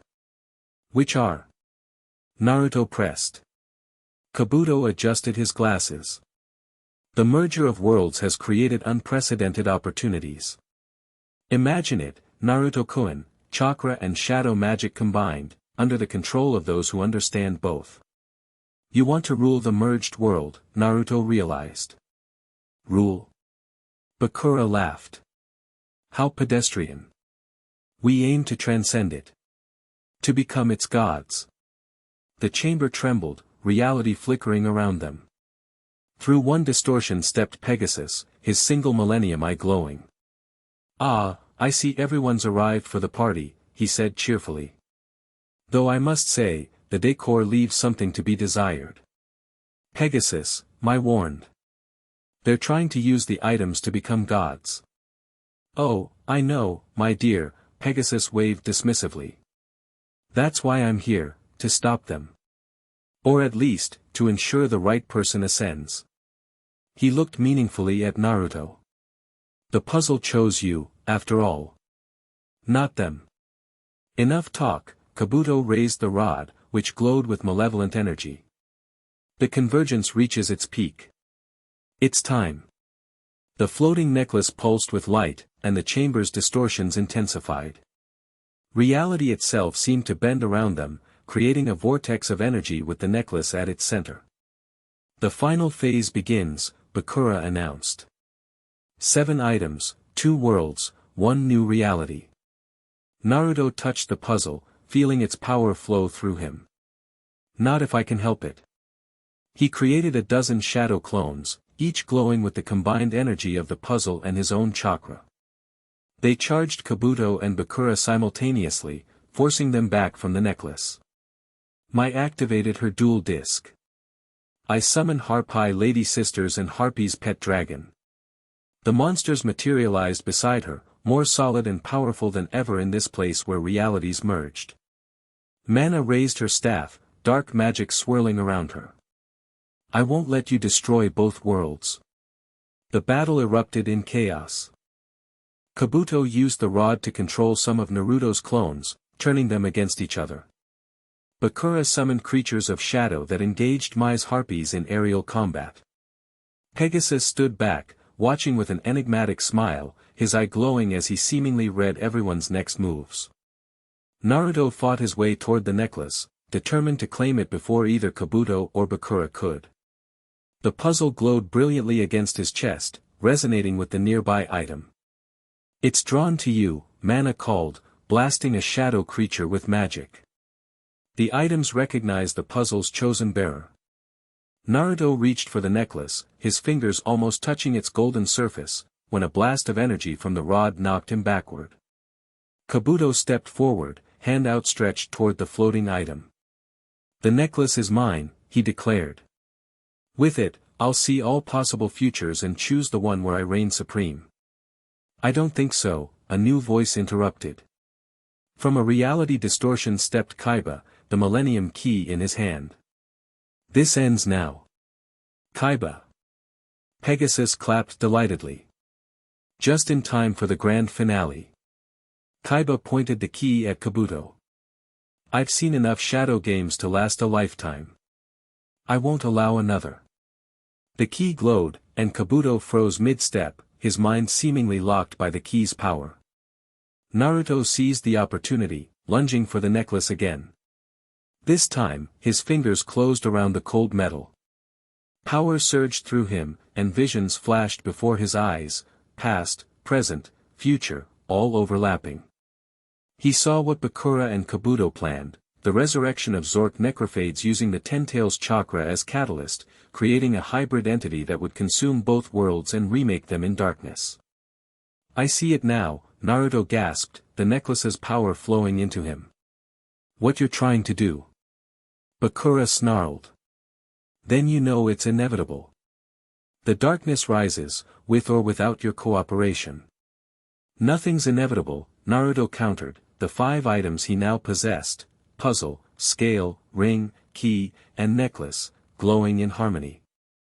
I've changed fate before. The chamber shook violently as the convergence reached its peak. Reality distortions expanded, showing glimpses of both worlds in their original states, and possibilities of what they might become. It's time to choose, Naruto-kun. Kabuto broke free of the key's influence, raising the rod high. Join us in godhood, or perish with the old worlds. Naruto looked at Mai and Mana, then at Kaiba and Pegasus. Finally, his gaze returned to Kabuto and Bakura. In that moment, the necklace showed him the path forward, not separation, not destruction, but a third option. "I choose balance," he declared. The puzzle blazed with golden light that spread to the other items he held. Not godhood. Not destruction. Harmony. He channeled his chakra through the items, focusing his will. The Nine-Tails' power joined with the ancient shadow magic, creating a resonance that spread throughout the chamber and beyond. "What are you doing?" Bakura demanded, actual fear in his voice for the first time. "Creating balance," Naruto replied calmly. "The items were made to protect, not destroy. To balance light and darkness, not elevate one above the other." The energy vortex intensified, drawing the rod from Kabuto's hand and the eye from his socket, both flying to Naruto. Pegasus's eye followed, detaching painlessly and joining the other items orbiting Naruto. All seven, Mana breathed. United under one will. "No!" Bakuto screamed, his plans collapsing. "The darkness must rise. It's the natural order." "Not today," Naruto said firmly. The items spun faster around him, their energies merging with his chakra. "Today, we find balance." With a blinding flash, the energy expanded outward, washing over everything in waves of golden light. When it cleared, the chamber had stabilized. The walls no longer shifted, the floor showed only one location. Outside, through newly stable windows, they could see Konoha, transformed but no longer chaotic. "What did you do?" Mai asked. Her monsters still beside her but calmer, more integrated with reality. "I completed the merger," Naruto explained, the items still orbiting him slowly. But with balance. Shadow magic and chakra, existing in harmony rather than conflict. "You've created a new world," Mana realized, looking around in wonder. Neither fully one nor the other, but something new entirely. Kabuto fell to his knees, his plans ruined. Bakura had vanished completely, the dark spirit finding no purchase in this newly balanced reality. "Impressive," Kaiba admitted reluctantly. "Though I still say it's advanced technology, not magic." "Call it what you will, Kaiba boy," Pegasus smiled, seemingly unbothered by the loss of his eye. "The important thing is business can continue. In fact, I see whole new markets opening up." Naruto let the items settle, returning to physical form. The puzzle remained around his neck, but the others arranged themselves in a circle on the floor. "What happens now?" Mai asked, coming to stand beside Naruto. "With us? With this new world? We adapt," Naruto smiled. "We build something new together." He looked at Mana, who joined them. "All of us." Outside, the citizens of the newly merged Konoha went about their business, already adapting to their new reality. Ninja and duelists worked side by side, creating a society unlike anything either world had known before. "It's going to be interesting," Mana said, taking Naruto's hand. "Teaching everyone how to live in this new world. Good thing they have us to guide them," Mai took his other hand. "The three who helped create it." Naruto looked down at the 7 Millennium items, now dormant but still humming with potential. "The puzzle brought us together for a reason. I think this is just the beginning of our adventure." As the sun set on the first day of the new world, Naruto, Mana, and Mai stood together, facing whatever challenges would come next, not as separate individuals from different realities, but as partners in something entirely new. The merger was complete. The balance was established. And their story was just beginning. Chapter 2, Shadow Games. 3 days after stabilizing the merger of worlds, Naruto woke up sweating. The Millennium puzzle glowed faintly against his chest, warm to the touch. Next to his bed, the other 6 items pulsed with synchronized light. "Not this again," he muttered, sitting up. Since creating the balanced world, Naruto had experienced increasingly vivid dreams. Fragments of ancient Egypt. Glimpses of shadow games. Echoes of voices he'd never heard. The items were trying to tell him something. He glanced at the clock, 4:17 a.m. No point going back to sleep. Naruto pulled on a black t-shirt and orange pants, then made his way to the kitchen of his expanded apartment. The merger had transformed Konoha in unexpected ways, including upgrading his once cramped living space into something considerably more comfortable. He found Mai already there, sipping coffee while reviewing cards spread across the table. "Dreams again?" she asked without looking up. "Yeah." Naruto filled a mug with instant ramen. "Same stuff. Ancient Egypt. Shadow monsters. Some kind of ritual." Mai gathered her cards into a neat stack. In the week they'd been living together, Naruto had noticed she organized things when stressed. "That makes 3 nights in a row. Think it means something?" "Definitely." Naruto sat across from her. "The items are restless." The arrangement between the three of them had developed naturally after the convergence. With both worlds merged, Mai and Mana had nowhere to go. Naruto offered his newly expanded apartment as temporary housing. Temporary had started feeling more permanent with each passing day. "Where's Mana?" Naruto asked between slurps of ramen. "Roof. Practicing magic." Mai tucked her cards into a holster strapped to her thigh. "She says the merged world changed how her powers work." Naruto nodded. Everyone was adapting to new rules. Jutsu now sometimes produced card effects. Cards occasionally channeled chakra. It was messy, unpredictable, and exactly the kind of challenge he thrived on. "I heard from Tsunade yesterday," he said. "Reports coming in about strange activity in the land of waves." Mai raised an eyebrow. "What kind of strange?" "Underground dueling. But with real stakes." Naruto set down his empty cup. "People disappearing. Shadow energy detected. Shadow games." Mai frowned. "Sounds like someone didn't get the memo about our nice balanced world." A swirl of pink magic announced Mana's arrival as she materialized through the ceiling, her blue and pink magician outfit slightly modified to include ninja mesh armor underneath. "You guys talking about the land of waves situation?" She landed gracefully beside the table. "I felt a disturbance there last night. Dark energies being channeled. Tsunade wants us to check it out." Naruto stood up, instinctively touching the puzzle around his neck. "Could be nothing. Could be someone messing with powers they don't understand. It's never nothing." Mai stretched, her purple jacket riding up slightly. "Not when shadow energies involved." Naruto tried not to stare, but failed. Mai caught his eye and smirked. The attraction between them had been building gradually, little moments of connection as they navigated this new world together. "We should leave today," Mana suggested, seemingly oblivious to the moment between them. "Before whatever's happening gets worse."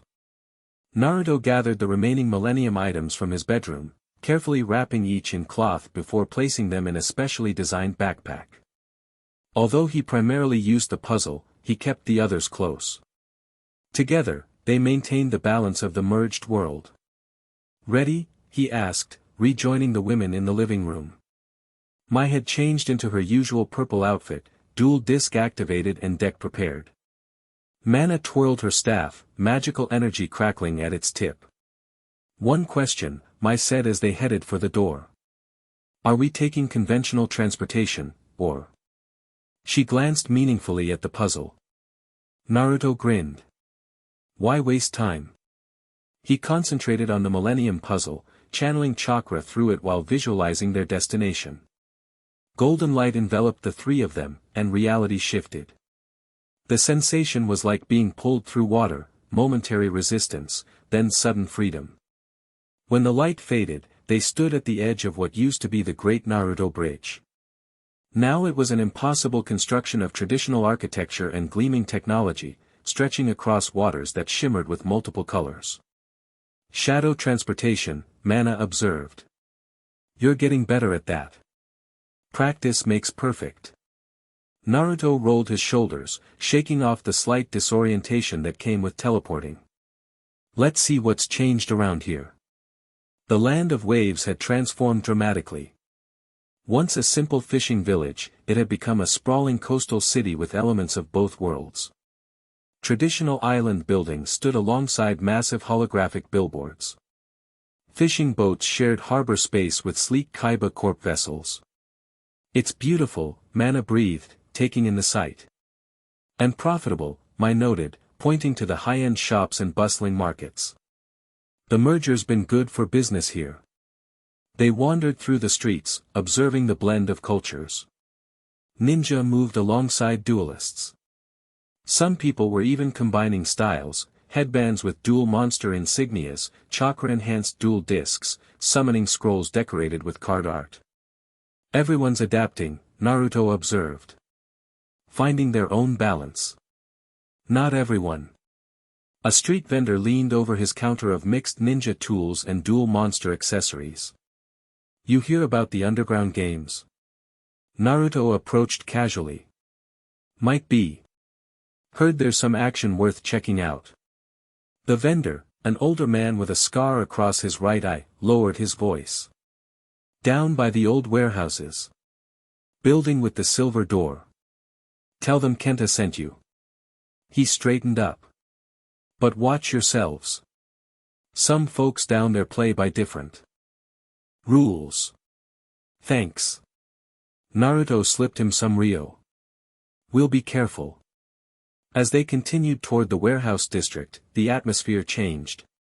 Buildings grew more dilapidated. Fewer people walked the streets, and those who did kept their heads down.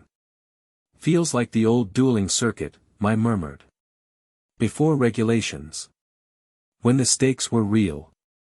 This area resisted merging, Mana observed, her staff glowing faintly as she sensed the energies. See how the buildings flicker. They're not fully anchored in either reality.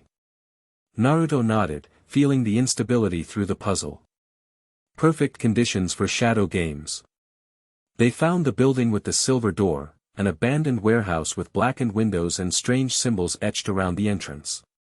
2 guards stood outside, wearing clothes that couldn't decide whether they were ninja uniforms or duelist gear.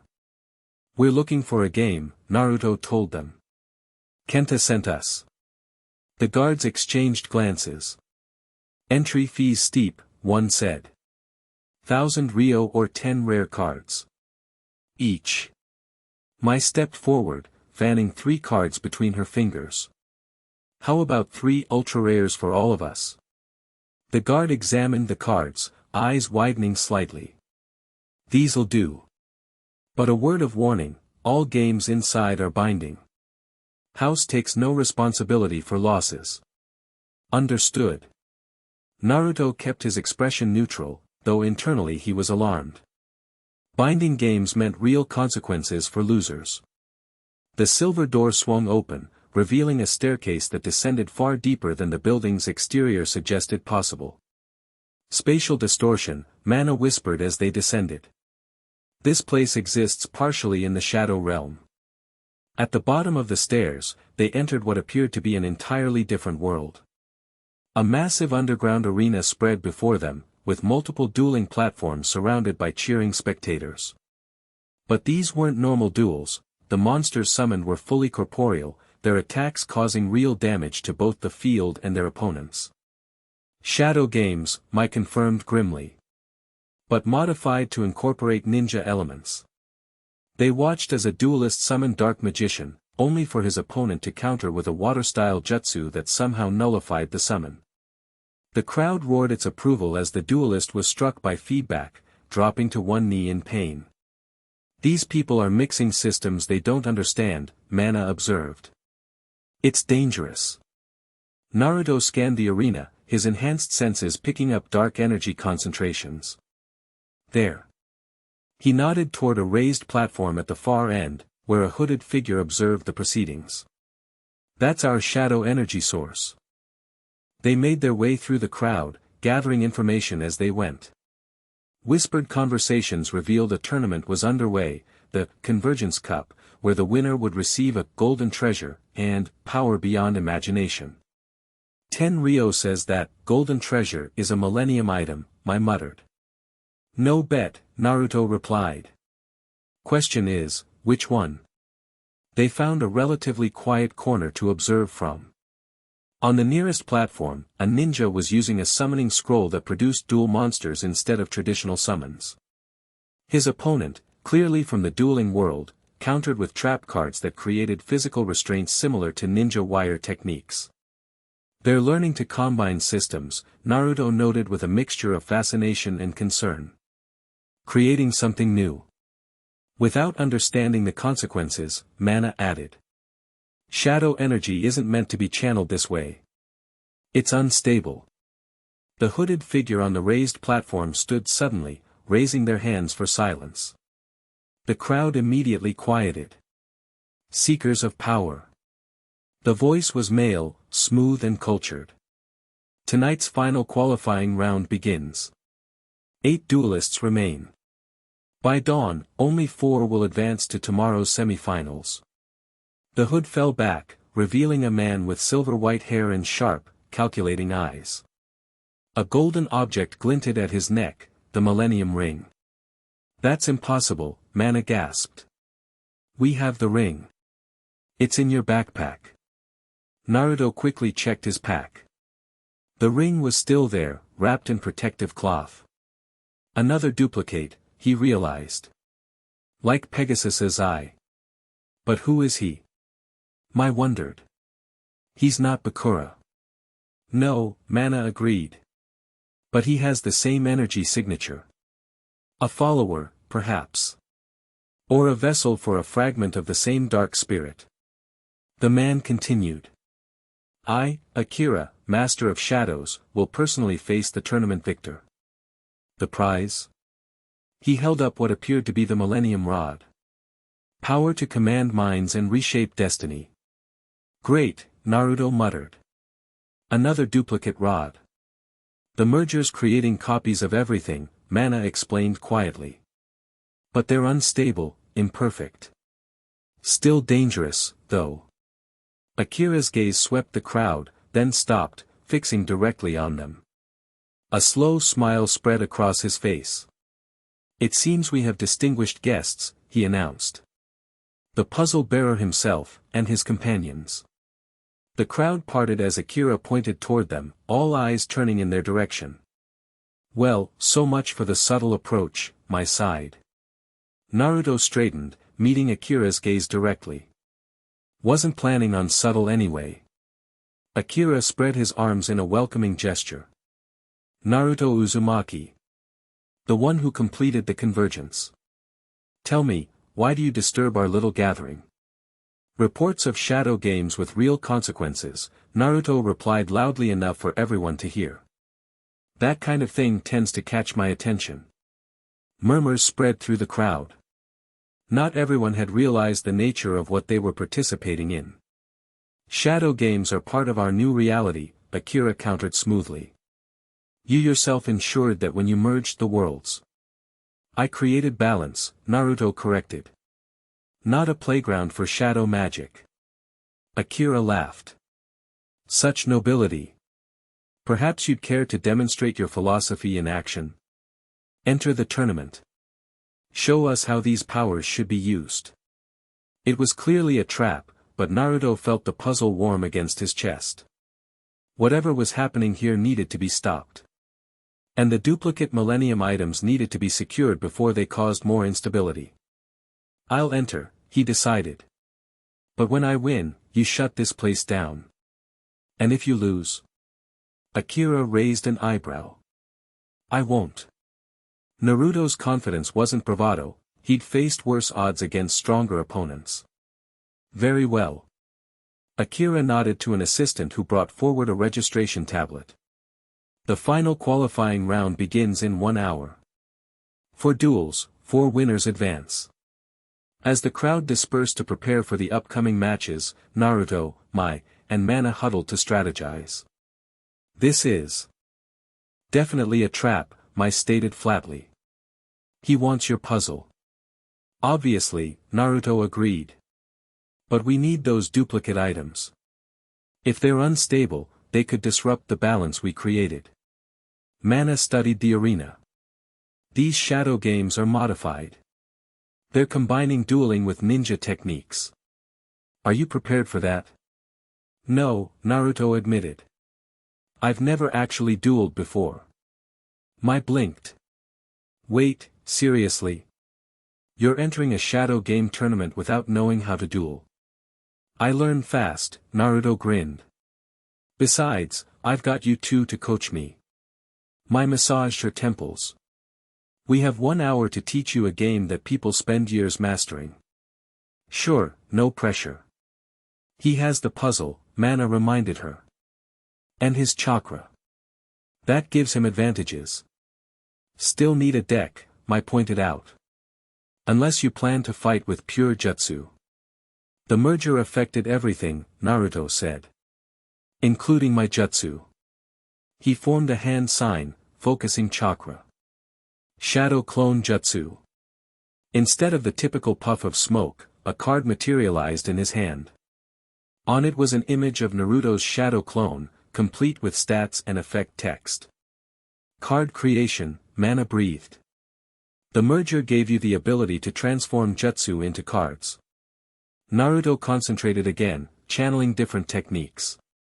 More cards appeared, Rasengan, Wind Style, Summoning, each with appropriate effects and stats. That's actually brilliant, Mai admitted, examining the cards. You're creating a custom deck based on abilities you already master. Over the next hour, they worked frantically to assemble a functional deck from Naruto's transformed jutsu. Mai explained basic dueling strategies while Mana helped him understand how shadow energy would interact with his chakra in this environment.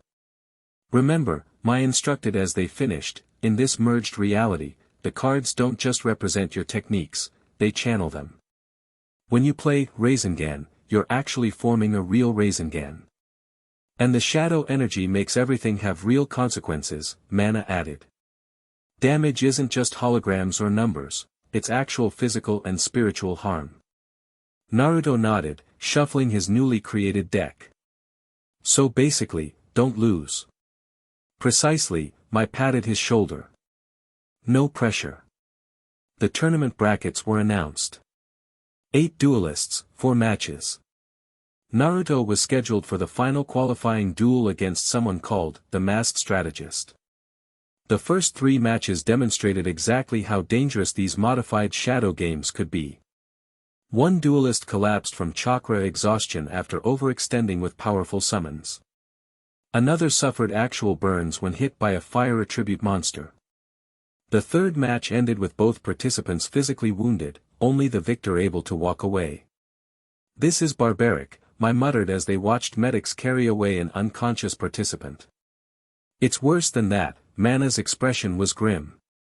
Akira isn't just feeding on their pain, he's harvesting fragments of their souls when they lose. Look. She pointed discreetly to where Akira sat.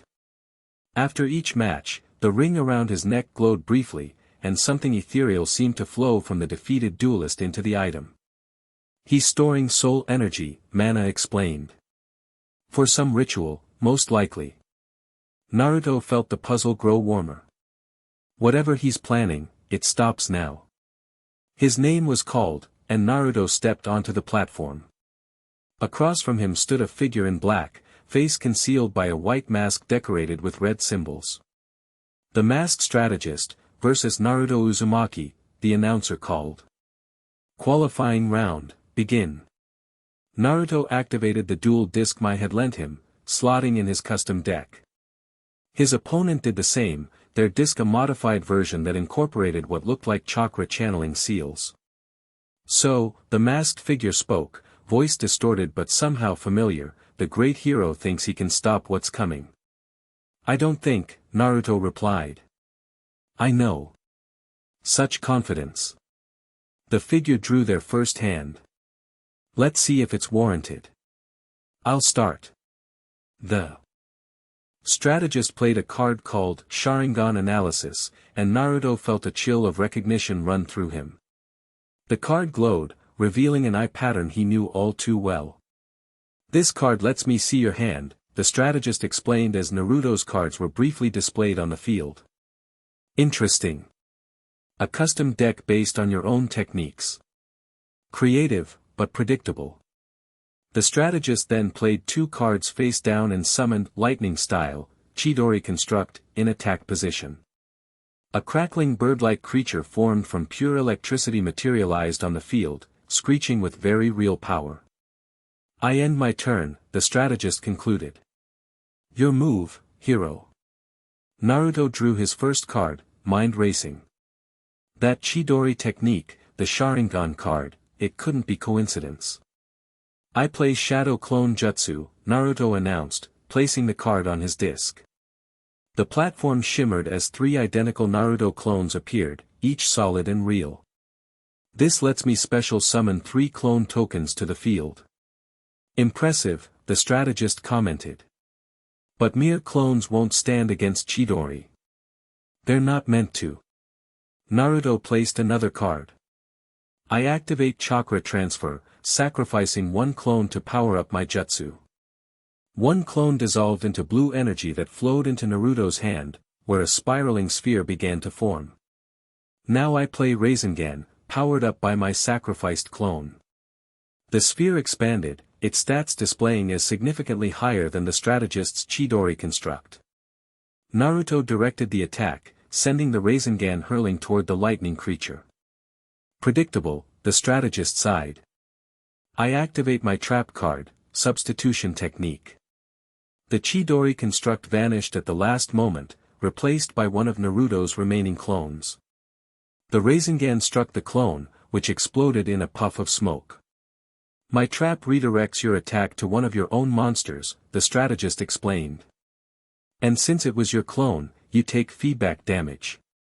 Naruto felt a sharp pain as his own technique backlashed against him. Around them, the shadow energy of the arena intensified, feeding on his discomfort. "Amateur move," the strategist continued. "You always were too direct, Naruto." That confirmed it. Naruto straightened, ignoring the pain. "Why don't you take off the mask, Sasuke? We both know it's you." A murmur ran through the crowd. The strategist stood motionless for a moment, then reached up and removed the mask. Sasuke Uchiha's face was revealed, his expression cold and his eyes activated with the Sharingan. "Figured it out sooner than I expected," Sasuke acknowledged. "But it changes nothing. This duel continues." "What are you doing here, Sasuke?" Naruto demanded. "Working with these shadow cultists. This isn't you." "The world changed," Sasuke replied simply. "I'm adapting. These shadow games, they're the perfect blend of power systems. And the Millennium items." His eyes gleamed. "They contain power beyond anything we've known." "They're dangerous," Naruto countered. "Unstable. They're feeding on people's souls. Sacrifices are necessary for evolution." Sasuke drew his next card. "Now, shall we continue, or do you forfeit?" "I never give up." Naruto placed his last clone in defense position and set a card face down. "Your move." The duel intensified. Sasuke's deck combined Uchiha techniques with dark attribute monsters, creating devastating combinations. Naruto countered with increasingly creative applications of his jutsu cards, using the puzzle's energy to enhance their effects. From the sidelines, Mai and Mana watched tensely. "He's holding his own," Mai observed, "but Sasuke has more experience with card strategies." "Naruto has something stronger," Mana replied. "The puzzle responds to his heart, his determination." The duel reached a critical point. Naruto's life points had dwindled to 800, while Sasuke maintained 1500. The physical toll was evident, both duelists showed signs of actual injury from the Shadow Game's effects. "This ends now," Sasuke declared, activating a card called Amaterasu. Flame. Black fire erupted across the field, threatening to consume Naruto's remaining defenses. These black flames will reduce your monsters and remaining life points to ash. The heat was intense, very real. Spectators backed away as the dark fire spread. Naruto felt the puzzle pulse against his chest. It was telling him something, offering access to power beyond his current cards. He closed his eyes, trusting his instincts. "I activate my trap card," he announced. Ninetales Chakra Cloak. Golden red energy erupted around Naruto, forming the distinctive shape of the Ninetales Chakra. The black flames of Amaterasu were pushed back, unable to penetrate this new power. "What?" Sasuke's composure slipped. "That card wasn't in your hand earlier." "The puzzle," Naruto explained, the chakra cloak swirling around him. "It's helping me access all my abilities, not just the ones I initially transformed into cards." The Ninetales chakra merged with the puzzle's shadow energy, creating a golden aura that spread across Naruto's side of the field. "I tribute my remaining clone to summon Kurama, the nine-tailed fox." The platform shook as an enormous fox materialized, 9 tails sweeping dangerously across the arena.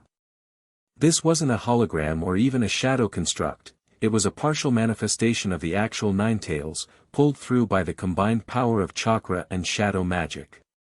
Gasps and cries of alarm spread through the audience. Even Akira leaned forward in his seat, eyes wide with interest. "Impossible," Sasuke breathed. "You're channeling the actual bijou through a card effect." "Told you I'm a fast learner," Naruto grinned. "Kurama, attack with tailed beast bomb." The fox opened its mouth, forming a dense sphere of chakra. When it launched, the attack tore through Sasuke's defenses, obliterating his remaining monsters and life points in a single devastating blow. The impact knocked Sasuke backward, his body crashing against the platform's edge barrier. As his life points hit zero, the shadow energy swirled, attempting to claim its price. Naruto lunged forward, the puzzle glowing brilliantly. "No!" He grabbed Sasuke's arm, using the puzzle's power to shield his friend from the soul-draining effect. Akira rose from his seat, the duplicate ring around his neck pulsing angrily. "The shadow game must claim its price. A soul must be taken." "Take this instead," Naruto countered, channeling power through the puzzle to dispel the lingering shadow energy. The darkness dissipated, leaving Sasuke exhausted but whole. The crowd murmured in confusion. No one had ever interfered with a shadow game's outcome before. Akira's face darkened. "You disrupt the natural order, puzzle bearer. There are consequences for such actions." "I'll deal with them," Naruto replied, helping Sasuke to his feet. "Just like I'll deal with you." Medics rushed forward to assist Sasuke, who shrugged them off irritably. "I don't need help," he muttered. "What were you thinking?" Naruto demanded once they were off the platform. "Shadow games? Soul energy? This isn't you, Sasuke." "You don't know everything about me," Sasuke retorted, but his voice lacked conviction. He swayed slightly, the duel's effects still evident. "The merger changed things. I needed to understand the new power systems." "By gambling your soul?" Naruto shook his head. "There are safer ways to learn. Says the guy who jumps into everything headfirst," Sasuke smirked weakly. After a moment, his expression sobered. "Be careful with Akira. He's not what he seems." "What do you know about him?" "He appeared shortly after the convergence, gathering followers. He claims to be an avatar of darkness, chosen to usher in the next phase of evolution." Sasuke's voice lowered. "He has fragments of someone else's memories, ancient memories of Egypt and shadow games. And he's collecting soul energy for some ritual. The tournament of shadows continues." Akira's voice boomed through the arena. "Our 4 semi-finalists have been determined. Tomorrow, they compete for the ultimate prize." He held up the duplicate Millennium Rod. "And a special bonus match has been added. Naruto Uzumaki will face me personally, regardless of the tournament outcome." The crowd roared in approval. Naruto frowned as Mai and Mana joined them. He's forcing a confrontation, Mai observed. Good, Naruto replied. Saves us the trouble of challenging him. Mana examined Sasuke with concern. The shadow game drained him significantly. He needs rest. I'm fine, Sasuke insisted, then immediately contradicted himself by stumbling. Sure you are, Naruto caught his rival's arm. You're coming with us. We need to talk anyway. They found lodging in a small inn near the harbor, far from the warehouse district. After getting Sasuke settled in a room to recover, the three gathered to discuss strategy. Akira has a duplicate ring and rod, Naruto summarized. Both feeding on soul energy from the shadow games. He's building power for something big, Mana agreed. The way he structured the tournament, it's like a ritual disguised as competition. Classic shadow game setup, Mai noted. Create stakes, harvest the loser's energy, channel it into some larger working. Sasuke mentioned an evolution, Naruto recalled. What could that mean? Mana paced thoughtfully. The original ring contained a fragment of Zork Necrophades, a creature of pure darkness. If this duplicate contains even a sliver of that power, he could be trying to resurrect something similar, Mai finished. Or create his own version for this merged world. Naruto touched the puzzle. Whatever he's planning, it ends tomorrow. We take those duplicate items and shut down his operation. It won't be that simple, Mana warned. If he's channeling the ring's darker aspects, he'll have significant shadow powers. And in that arena, he controls the environment. Which is why we need to be prepared for anything.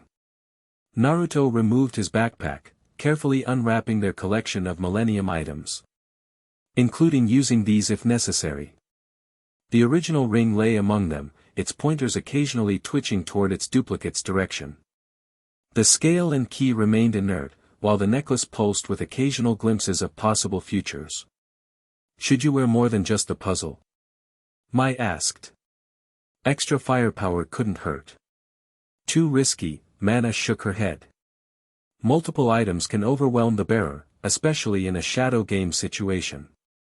The puzzle alone gives Naruto significant advantages.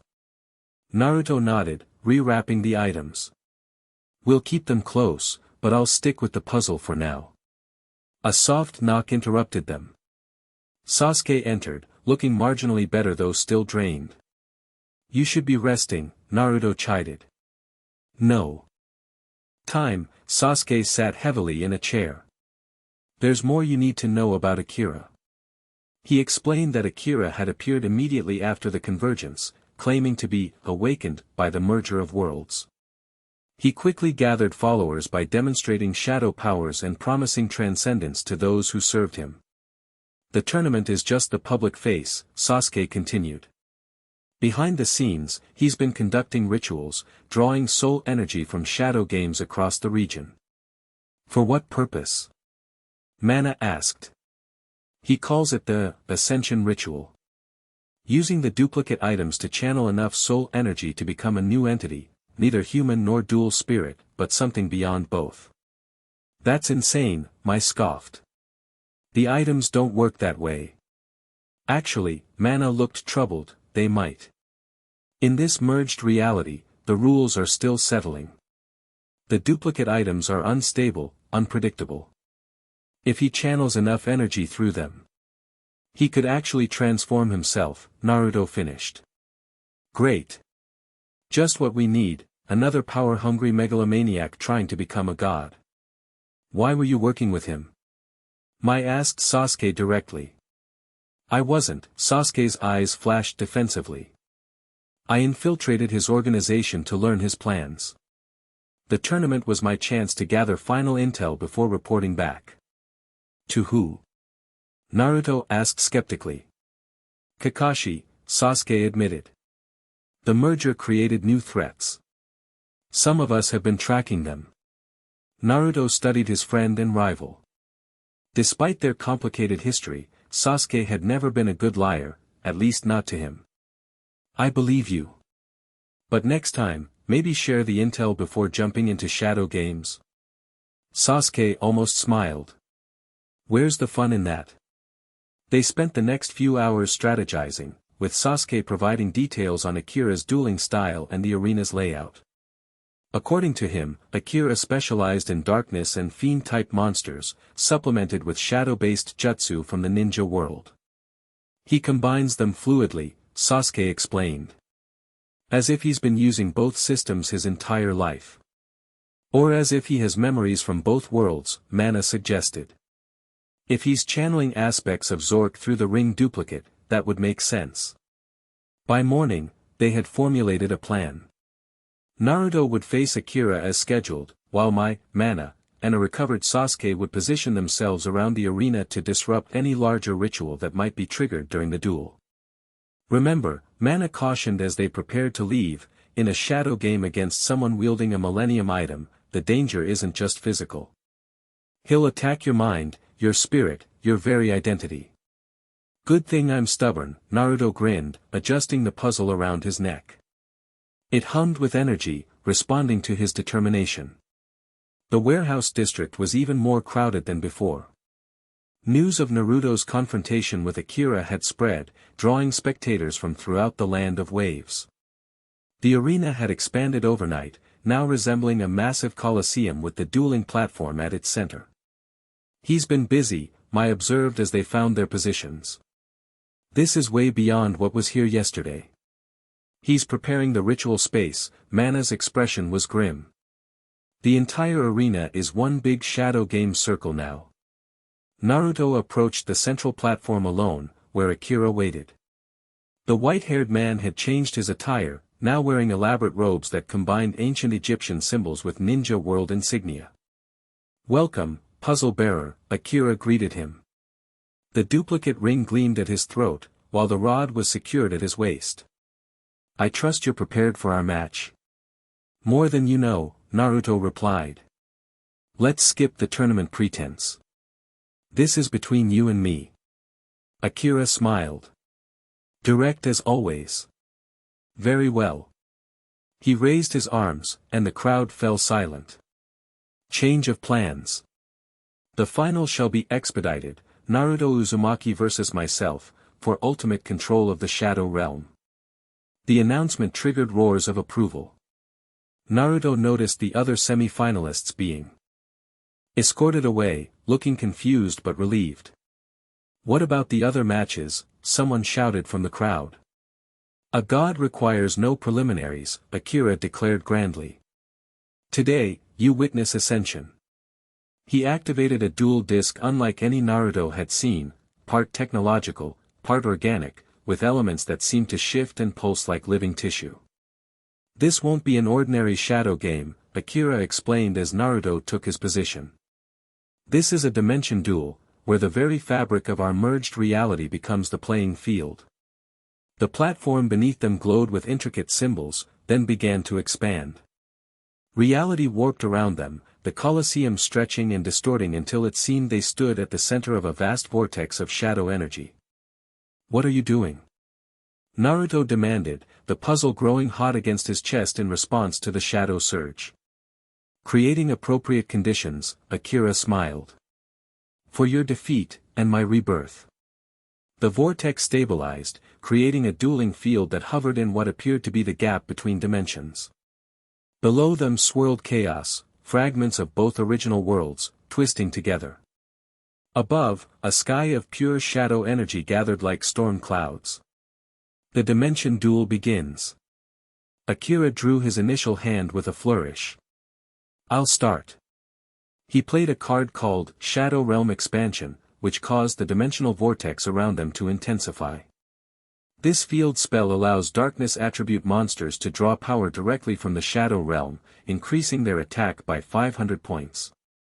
Next, he summoned Emissary of Zork, in attack position, a robed figure with glowing red eyes, wreathed in dark flames.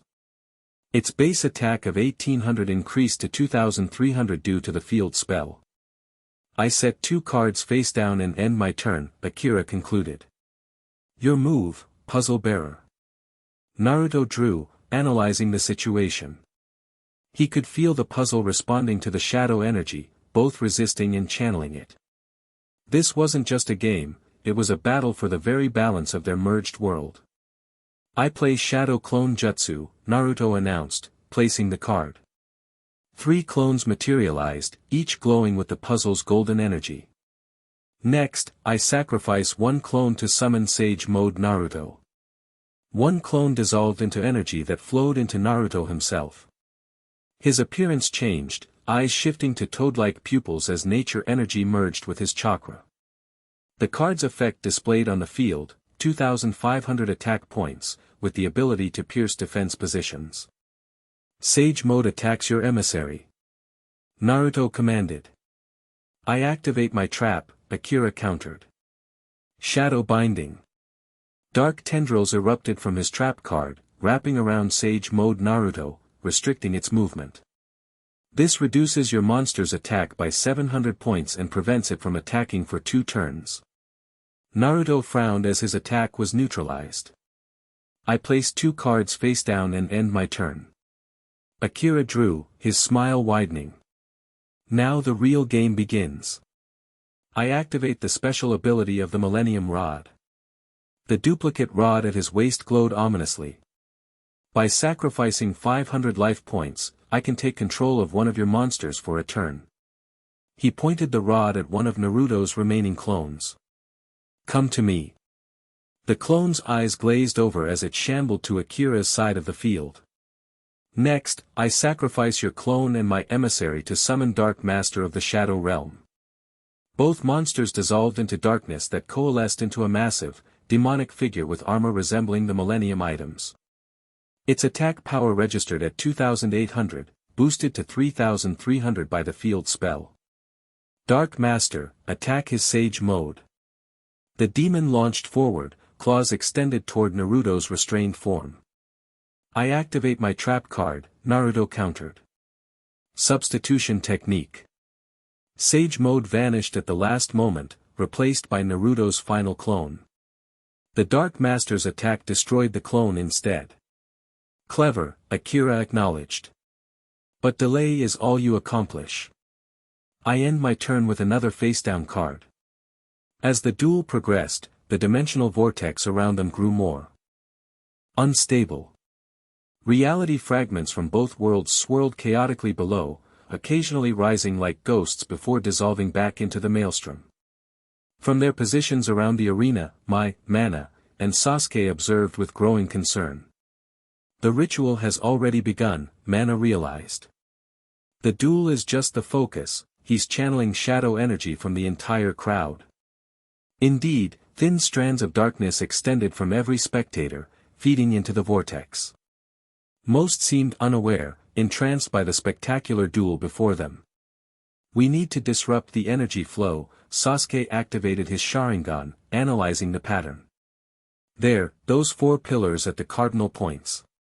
They're channeling the energy."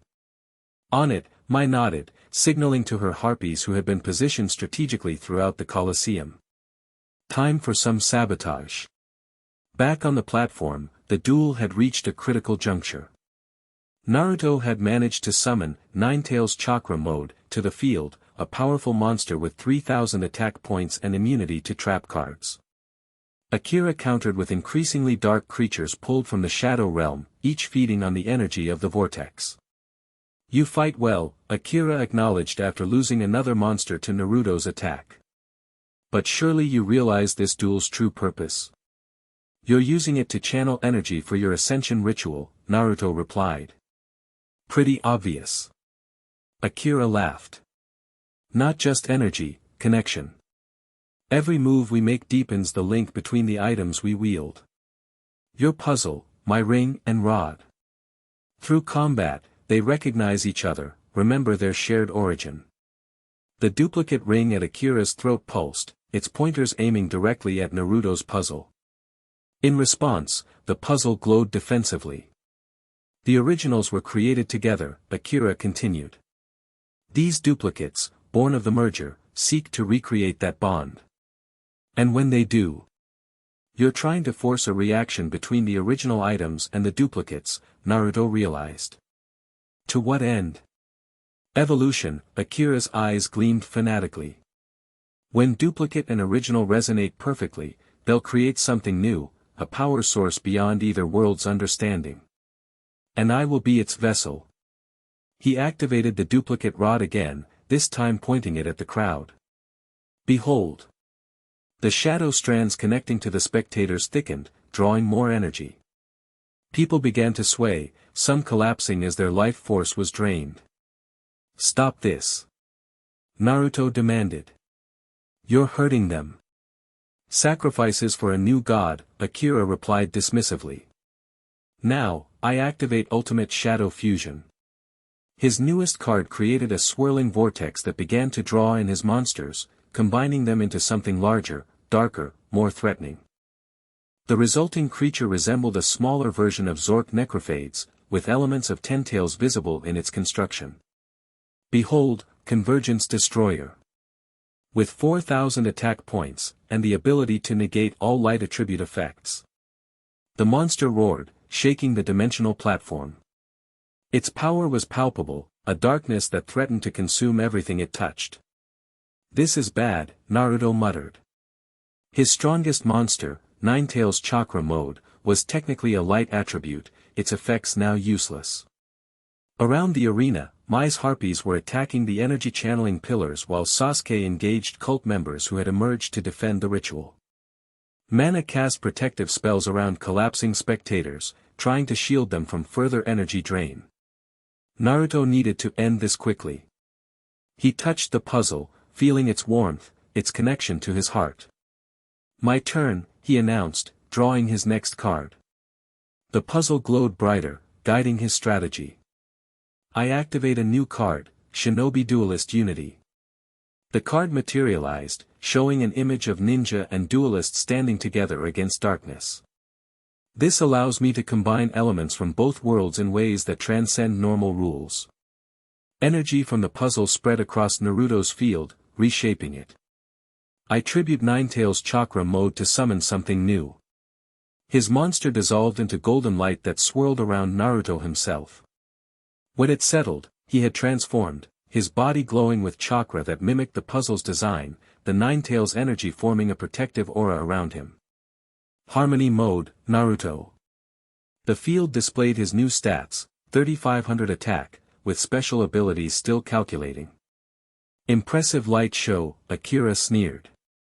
But my Convergence Destroyer still outmatches your new form. I'm not finished, Naruto continued. Harmony Mode allows me to incorporate elements from both my worlds. So I add these equipped cards, Will of Fire and Heart of the Cards. 2 cards appeared behind Naruto, their energy flowing into his transformed state. His attack points climbed to 4,500. Even better, Akira acknowledged. But power alone won't save you or these people. The ritual has progressed too far. He gestured to the vortex, which now pulsed with harvested energy from the crowd. That's where you're wrong, Naruto replied. The Millennium items weren't created for destruction or ascension. Their true purpose is balance. The puzzle blazed with golden light, suddenly connecting with the duplicates around Akira's neck and waist. Rather than feeding his ritual, however, the connection created a circuit, energy flowing from the duplicates through the puzzle and back again in a controlled loop. What are you doing? Akira demanded, panic entering his voice for the first time. Establishing harmony, Naruto explained. The duplicates aren't meant to be used separately, they're fragments seeking reunification with their originals. The puzzle's energy extended outward, creating a golden barrier that separated the spectators from the shadow energy trying to drain them. At the cardinal points, the pillars channeling darkness cracked as Mai's harpies finally broke through their defenses. No! Akira shouted. My ascension. My godhood. Now, Harmony Mode attacks Convergence Destroyer. Naruto declared. He leaped across the field, his body channeling both Nine-Tails chakra and the puzzle's shadow magic in perfect balance. When he struck Akira's monster, the impact created a shockwave that rippled through the dimensional vortex. The Convergence Destroyer roared in defiance, but began to crack, golden light spilling from the fissures in its dark form. With a final howl, it shattered, the fragments dissolving into the vortex. Impossible. Akira staggered as his life points dropped to 0. No one can defeat the power of darkness. I didn't defeat darkness, Naruto corrected, landing back on his side of the field. I balanced it with light. The dual platform began to destabilize as the ritual collapsed. The dimensional vortex contracted, reality rushing back to fill the void. Akira fell to his knees, the duplicate ring and rod pulsing erratically around him. "What's happening to me?" he gasped, his body fluctuating between solid and transparent. "The duplicates are unstable," Naruto explained, approaching cautiously. "Without the ritual to sustain them, they're seeking their original counterparts." Mana appeared at Naruto's side, having teleported to the platform. "We need those duplicates before they completely destabilize. They could tear a hole in reality." Naruto nodded, extending a hand toward Akira. "Give me the ring and rod. I can stabilize them with the originals." "Never." Akira clutched the items possessively. "They're mine. My path to divinity." The duplicates pulsed more violently, shadow energy crackling around them. Akira's body began to distort, parts of him stretching and twisting unnaturally. "They're tearing him apart," Mana warned. "The duplicates are trying to find their originals, using him as a conduit." Naruto didn't hesitate. He lunged forward, grabbing both duplicate items despite Akira's resistance. The moment he touched them, the puzzle flared with golden light, creating a containment field around the unstable artifacts. "No!" Akira wailed as the items were pulled from him. His body immediately began to stabilize, returning to normal human proportions. "My power was killing you," Naruto finished. "These aren't toys or tools for ascension." Around them, the dimensional platform had collapsed completely. They now stood in the regular arena, which was rapidly emptying as confused and frightened spectators fled. Mai and Sasuke approached, having successfully disrupted the ritual pillars. "The energy flow is broken," Sasuke reported.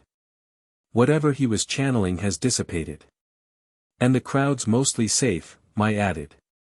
"Some will need medical attention for energy depletion, but no permanent damage."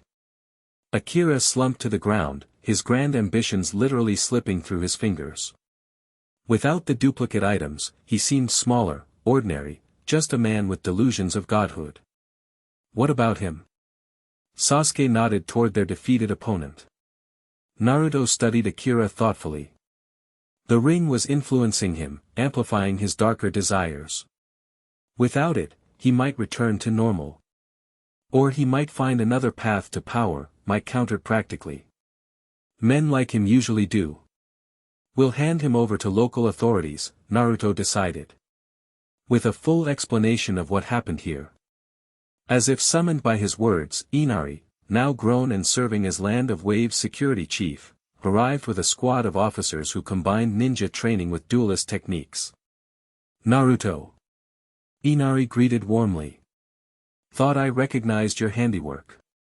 Massive shadow energy, collapsing dimensional rifts, people running scared, had to be you. "Great to see you too," Naruto grinned, clasping the younger man's hand. "We've got a shadow cultist for you to deal with. Attempted soul harvesting, illegal shadow games, the usual. Been happening a lot since the merger," Inari sighed, signaling his officers to secure Akira. "People discovering powers they don't understand, thinking they can become gods." Speaking of which, Naruto held up the duplicate ring and rod, still contained within the puzzle's energy field. "These need special handling. I can stabilize them temporarily," Mana offered, "but eventually they need to be reintegrated with their originals." While Mana worked on containing the duplicate items, Naruto, Mai, and Sasuke helped Inari's team secure the arena and assist affected spectators. The warehouse had returned to normal proportions, the elaborate coliseum fading back into a simple dueling space. "So much for the underground dueling circuit," Mai observed. "Shame. Apart from the soul-stealing aspect, it was actually pretty innovative." The merger's creating new possibilities everywhere, Naruto agreed. Not all of them bad. Speaking of possibilities, Sasuke approached, having finished giving his statement to Inari's officers. I should report back to Kakashi about what happened here. Tell him we've secured the duplicate items, Naruto replied. And that we're tracking any others that might appear. Sasuke nodded. I will. And Naruto? He hesitated, uncharacteristically uncertain. Thanks. For stopping me from losing my soul in that shadow game. That's what friends do, Naruto replied simply. A ghost of a smile touched Sasuke's lips. I suppose so. He turned to leave, then paused. Watch yourself. Akira isn't the only one seeking the power of these items. The merger created opportunities that attract those with ambition. We'll be careful, Naruto promised. After Sasuke departed and Inari's team had taken Akira into custody, the three companions gathered outside the warehouse. The duplicate items, now sealed in containment spells by mana, pulsed occasionally but seemed stable for the moment. So what now? Mai asked. Back to Konoha with our new toys. First, rest, Naruto decided. Then yes, back home to figure out what to do with these duplicates. They found accommodations at a better hotel this time, able to relax now that the immediate threat had passed. Naruto secured the duplicate items in his backpack alongside the originals, keeping the puzzle around his neck as always. That evening, they gathered in Mai's room to decompress and strategize. Mai had ordered food and drinks, creating an impromptu celebration of their victory. To successfully preventing godhood, she toasted, raising a glass. May we never have to do it again. We probably will, Mana laughed, clinking glasses. It's becoming our specialty. Naruto joined the toast, though his mind was elsewhere. The puzzle had shown him something during the duel, a deeper understanding of the item's true nature and purpose. What's on your mind, puzzle boy? Mai nudged him. You've got that serious hero look. Just thinking about what we learned, Naruto replied. The duplicates, the originals, how they interact. And? Mana prompted. And I think we've been looking at this all wrong, Naruto explained. The duplicates aren't just unstable copies, they're fragments seeking completion. When they interact with their originals, they don't just stabilize, they evolve. Evolve how? Mai asked skeptically. Into something new, Naruto touched the puzzle thoughtfully. Neither fully shadow magic nor chakra, but a perfect blend. The next evolution of power in our merged world. That sounds dangerously close to what Akira was preaching, Mai pointed out. The difference is intent, Naruto countered. He wanted to use that evolution for domination. But what if it could be used for harmony instead? Mana considered this. The Millennium items do adapt to their environment and purpose. In ancient Egypt, they were weapons against darkness. In the modern dueling world, they became conduits for shadow games. Now, in this merged reality, they could become something else entirely, Naruto finished. Tools for balance rather than power. The conversation continued late into the night, exploring possibilities and planning their next steps. Eventually, Mai yawned dramatically. As fascinating as metaphysical item evolution is, some of us need beauty sleep. Right, Naruto stood. We should turn in. Long journey back tomorrow. As he and Mana moved toward the door, Mai caught Naruto's arm. Hey. Thanks for today. For not letting that shadow game ritual thing get out of hand. Just doing my job, Naruto replied with a smile. No, Mai's expression was unusually serious. You did more than that. You didn't just beat Akira, you showed a better way. Balance instead of dominance. That's rare. Before Naruto could respond, she leaned forward and kissed his cheek. Good night, hero. Slightly dazed, Naruto followed Mana into the hallway. She gave him a knowing smile but said nothing as they returned to their rooms. Alone, Naruto removed the puzzle, placing it beside his bed.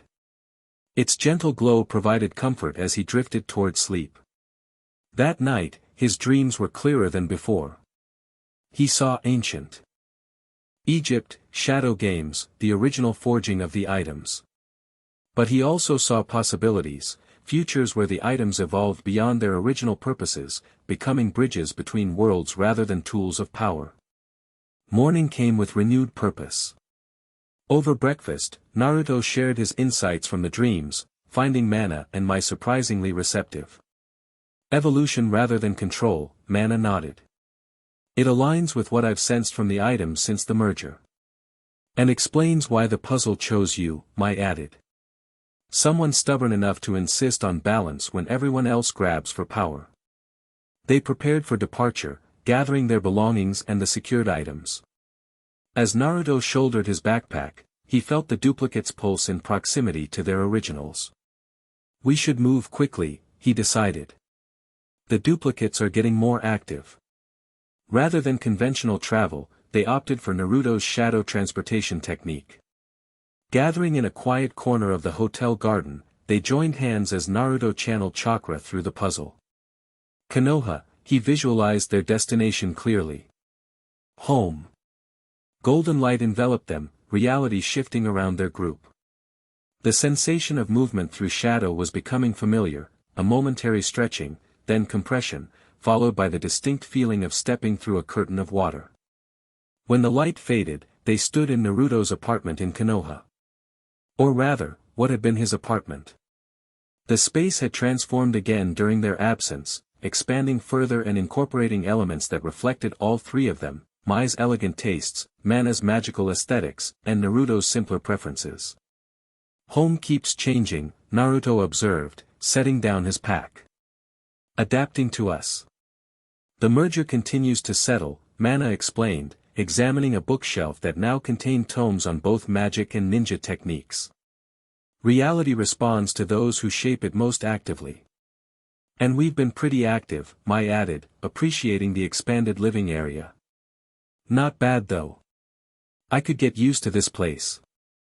Naruto carefully unpacked the Millennium items, arranging the originals in their usual circle.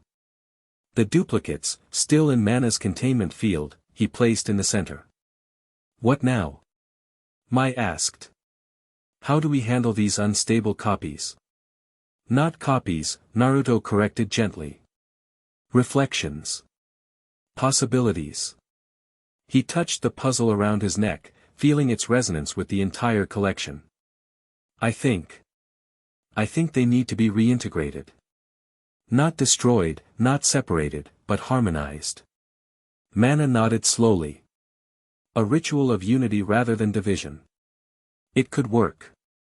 It will work, Naruto said with certainty. The puzzle pulsed in agreement, seeming to confirm his intuition. As they began preparations for this new ritual, a gentle knock at the door interrupted them. Tsunade entered without waiting for a response, her expression a mixture of annoyance and relief. 3 days, she stated flatly. You were supposed to check in after one. Sorry, Bachan, Naruto rubbed the back of his head sheepishly. Things got complicated. They always do with you, Tsunade sighed, then noticed the array of items. More golden trinkets. Wonderful. Duplicates, Naruto explained. Created by the merger, unstable but powerful. And dangerous in the wrong hands, Mai added. We stopped someone from using them to become a god. Of course you did. Tsunade pinched the bridge of her nose. Just another Tuesday for Team Naruto. Despite her exasperation, Tsunade listened carefully as they recounted their adventure in the land of waves. Her medical expertise proved valuable as they discussed the soul energy Akira had been harvesting. The merger affects everything, she observed. Bodies, chakra, souls. We're seeing new conditions in the hospital, people whose spiritual energy fluctuates between ninja and dualist patterns. The duplicates are symptoms of the same instability, Mana explained. Physical manifestations of reality trying to reconcile contradictions. And your solution is this, reintegration ritual? Tsunade looked skeptical. It's our best option, Naruto affirmed. The duplicates are drawn to their originals already. We're just guiding the process, ensuring it happens harmoniously rather than chaotically. Tsunade studied him for a moment, noting the confidence in his voice and the certainty in his eyes. You've changed, Naruto. Grown. These items and this merger, they've matured you somehow. The puzzle enhances what's already there, Naruto replied simply. I just needed the right catalyst. Tsunade nodded, satisfied. Very well. Proceed with your ritual. But I want ANBU guards positioned discreetly around this building. Just in case. After she left, they resumed preparations. Mana drew intricate symbols around the items, combining Egyptian hieroglyphics with chakra channeling patterns. Mai arranged special cards at strategic points, cards that resonated with the item's energy signatures. By evening, everything was ready. The three took positions around a circle of items, with Naruto directly facing the duplicates. Remember, Mana cautioned, this isn't about control or domination. Focus on harmony, balance, unity. Naruto nodded, removing the puzzle from around his neck and placing it at his position in the circle. All 7 original items now surrounded the 2 duplicates, their energies beginning to resonate visibly. Begin, Mana instructed. Naruto closed his eyes, channeling chakra that had become increasingly attuned to shadow energy. He visualized not destruction of the duplicates, but transformation, evolution into something that belonged in their new merged reality. The items responded, golden light spreading from the originals to envelop the duplicates. The containment field Mana had created dissolved as the duplicates rose into the air, hovering above the circle. It's working, Mai whispered, watching as the duplicate ring and rod began to change, their forms fluctuating. The transformation accelerated, the duplicates losing their solid forms and becoming pure energy that spread throughout the circle. This energy began to infuse the original items, which pulsed with increased brightness. Naruto maintained his focus, guiding the process through his connection to the puzzle. He could feel the items changing, adapting, becoming something new while retaining their essential nature. With a final pulse of golden light, the ritual completed. The duplicate items had vanished completely, their energy fully absorbed by the originals. But the originals had changed subtly, their golden surfaces now threaded with patterns that resembled chakra pathways, their eye symbols more vibrant and alive. It worked. Mana breathed, examining the transformed items. They've evolved. Naruto picked up the puzzle, feeling its new resonance. It was still the same item, but enhanced, more attuned to this merged world, more responsive to his chakra. What exactly did we create? Mai asked, carefully touching the transformed scale. Balance, Naruto replied, replacing the puzzle around his neck. The items are now fully part of our merged world, not artifacts from either original reality. As if to demonstrate, the items briefly levitated, arranging themselves in a new pattern before settling back onto the floor. The puzzle at Naruto's chest pulsed with satisfaction. I think they approve, he grinned. Later that night, after securing the evolved items and reporting their success to Tsunade, the three relaxed on the apartment's expanded balcony. The merged Konoha spread before them, a beautiful blend of traditional architecture and modern technology, ninja discipline and duelist creativity. It's actually pretty amazing, Mai admitted, gesturing toward the village. What we helped create. And protect, Mana added. Though I suspect Akira won't be the last to seek the item's power. Definitely not, Naruto agreed. Sasuke mentioned others searching for them. The evolved items might be even more attractive now. Then it's a good thing they have us as guardians, Mai leaned against the railing beside him. The annoying hero, the card witch, and the magical girl. Quite the team.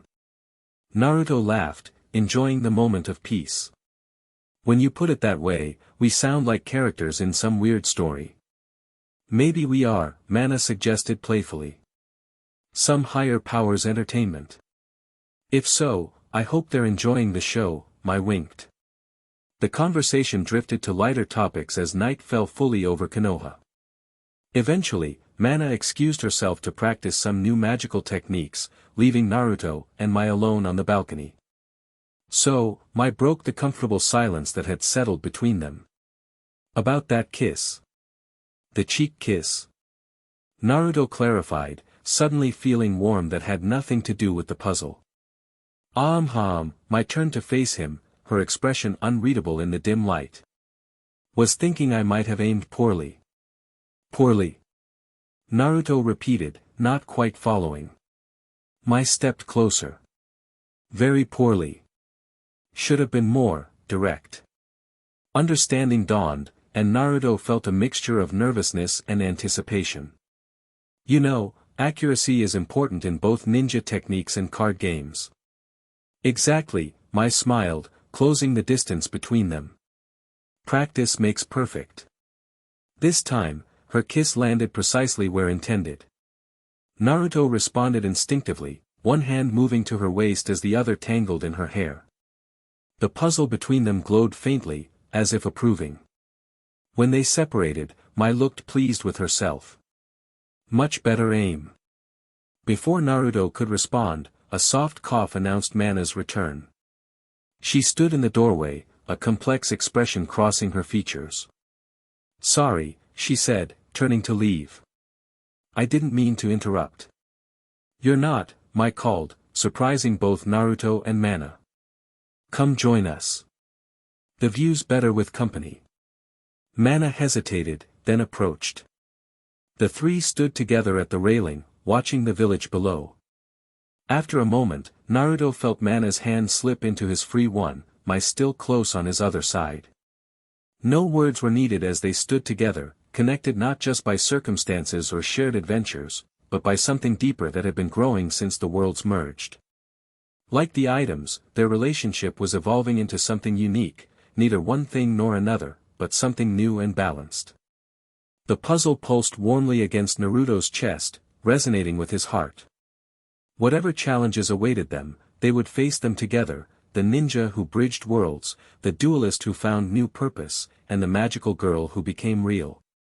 In their merged reality, they were writing their own story.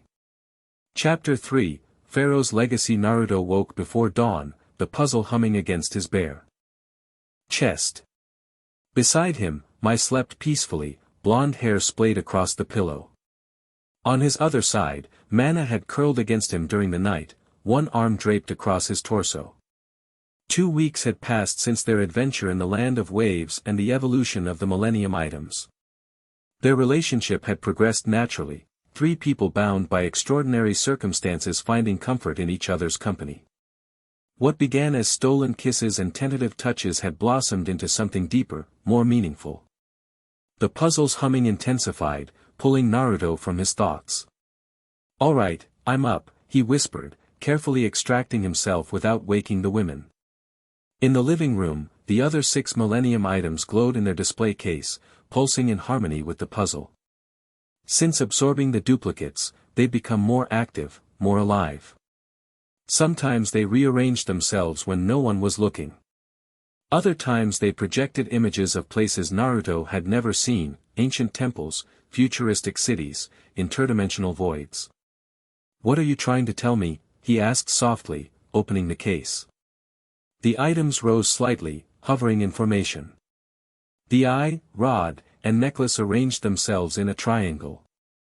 The ring, scale, and key formed a second triangle interlocking with the first. At the center, an empty space waited, perfectly sized for the puzzle. Naruto removed the puzzle from around his neck, placing it in the empty space. The moment it connected, all 7 items blazed with golden light. A 3-dimensional projection appeared above them, a map of the merged world with several locations pulsating with energy. A warning? Naruto studied the map. Or directions? The projection zoomed in on one location, a remote mountain range where the Land of Iron merged with Duelist Kingdom. There, a structure was forming, growing like a crystal from the mountainside. That can't be good, Naruto muttered. The items settled back into the case as if satisfied they'd delivered their message. Naruto replaced the puzzle around his neck, then started coffee brewing. Whatever the items were warning about, it warranted investigation. Mana appeared first, materializing through the ceiling rather than using the hallway. She'd been practicing this technique lately, phasing between spaces like a true dark magician girl rather than walking like a human. The items woke you too? She asked, floating down beside him. Yeah. Showed me some kind of structure forming in the mountains. Mana nodded. I saw it in my dreams. It's an interdimensional fortress, a place where the boundaries between worlds are thinnest. Sounds like somewhere people might go if they wanted to mess with those boundaries. Naruto handed her a coffee mug. Exactly, Mana sipped appreciatively. Someone's taking advantage of the merger instabilities. Mai joined them, wrapped in a silk robe. Are we having an early morning crisis meeting without me? She grabbed coffee, leaning against the counter. What's happening now? Naruto explained the vision while Mana sketched the fortress on paper. Mai studied the drawing with narrowed eyes. That architecture, it combines Doma's temple designs with what looks like Akatsuki aesthetic. She looked up sharply. That's not a coincidence. Definitely not, Naruto agreed. Question is, who's behind it? The answer came sooner than expected. Their discussion was interrupted by a knock at the door. Tsunade entered, accompanied by Kakashi and, surprisingly, Seto Kaiba. We have a situation, Tsunade announced without preamble. Kaiba surveyed the apartment with barely concealed disdain. So this is where the fabled puzzle bearer lives. Charming. Always a pleasure, Kaiba, Mai replied with equal sarcasm. Kakashi cleared his throat.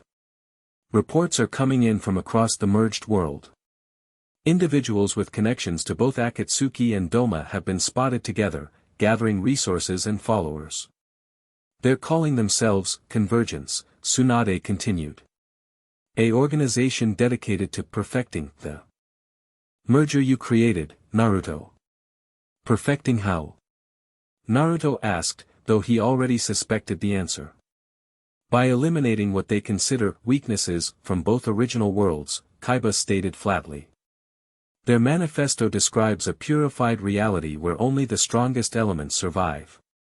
Social Darwinism on a cosmic scale, Mai translated. They've established a headquarters. Kakashi unrolled a map identical to what the items had shown Naruto earlier.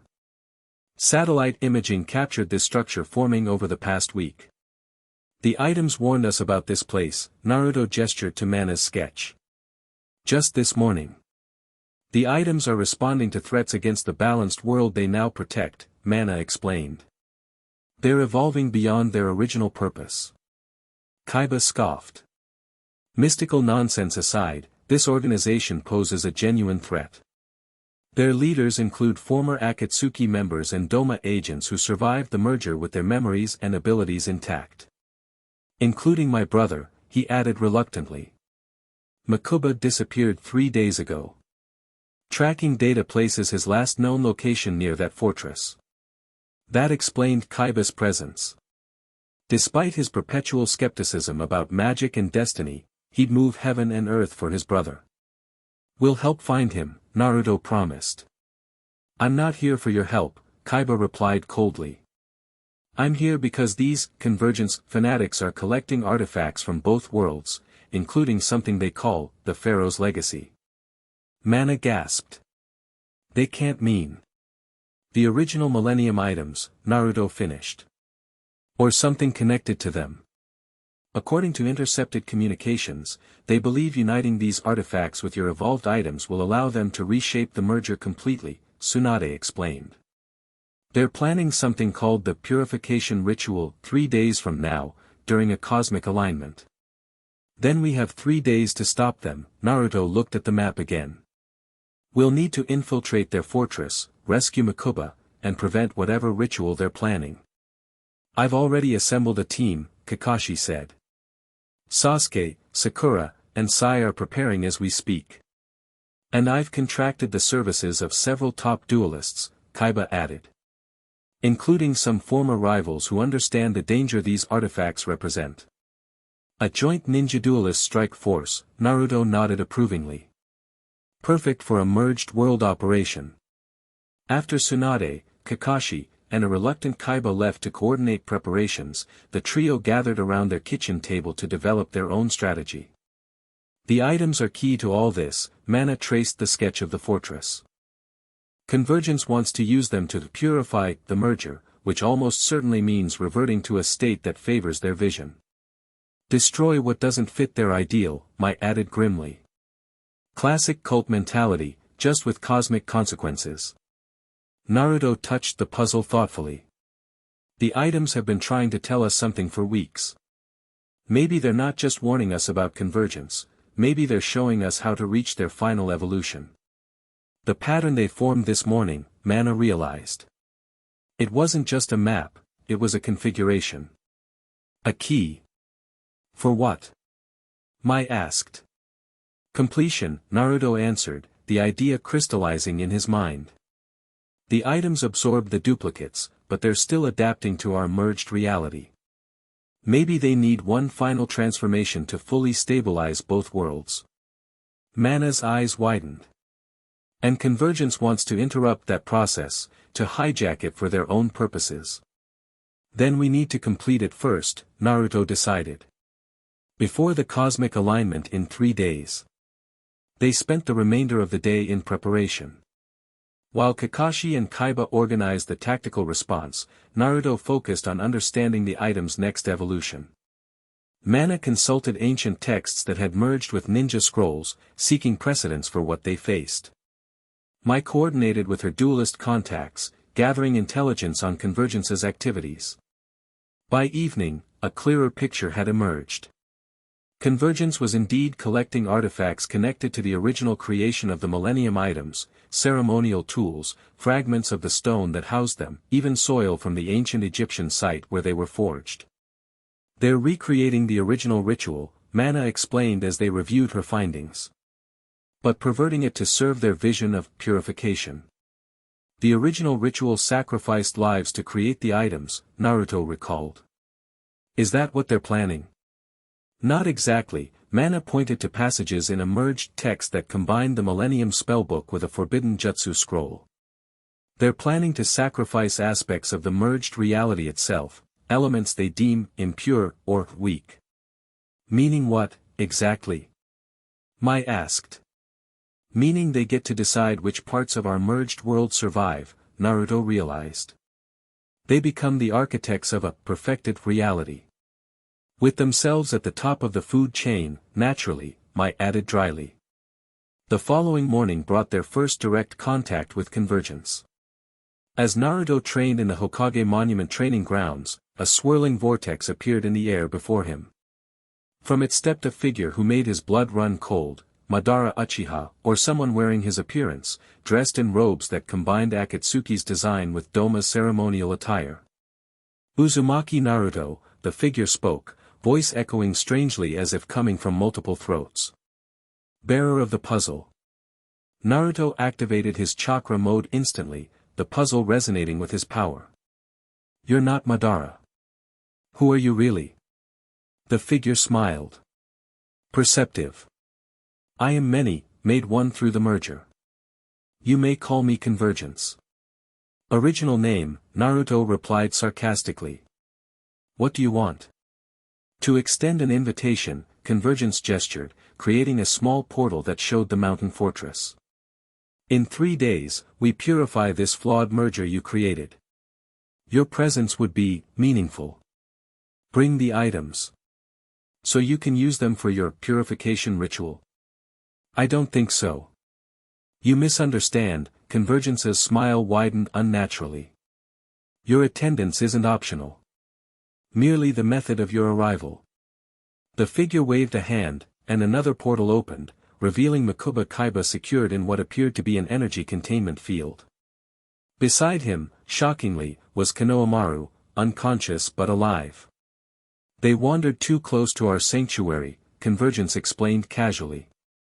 The young Kaiba sought his brother. The young ninja sought adventure. Both found us instead. Naruto's eyes narrowed dangerously. If you've hurt them, they remain unharmed. For now. Convergence began to fade, becoming transparent. 3 days, puzzle bearer. Bring the items willingly, or we extract them from your corpse. The ritual proceeds regardless. As the figure vanished completely, Naruto's communicator buzzed urgently. Kaiba's voice came through, tense with barely controlled fury. They took Konohamaru too, Naruto reported before Kaiba could speak. Their leader just paid me a visit. Not just a visit, Kaiba replied.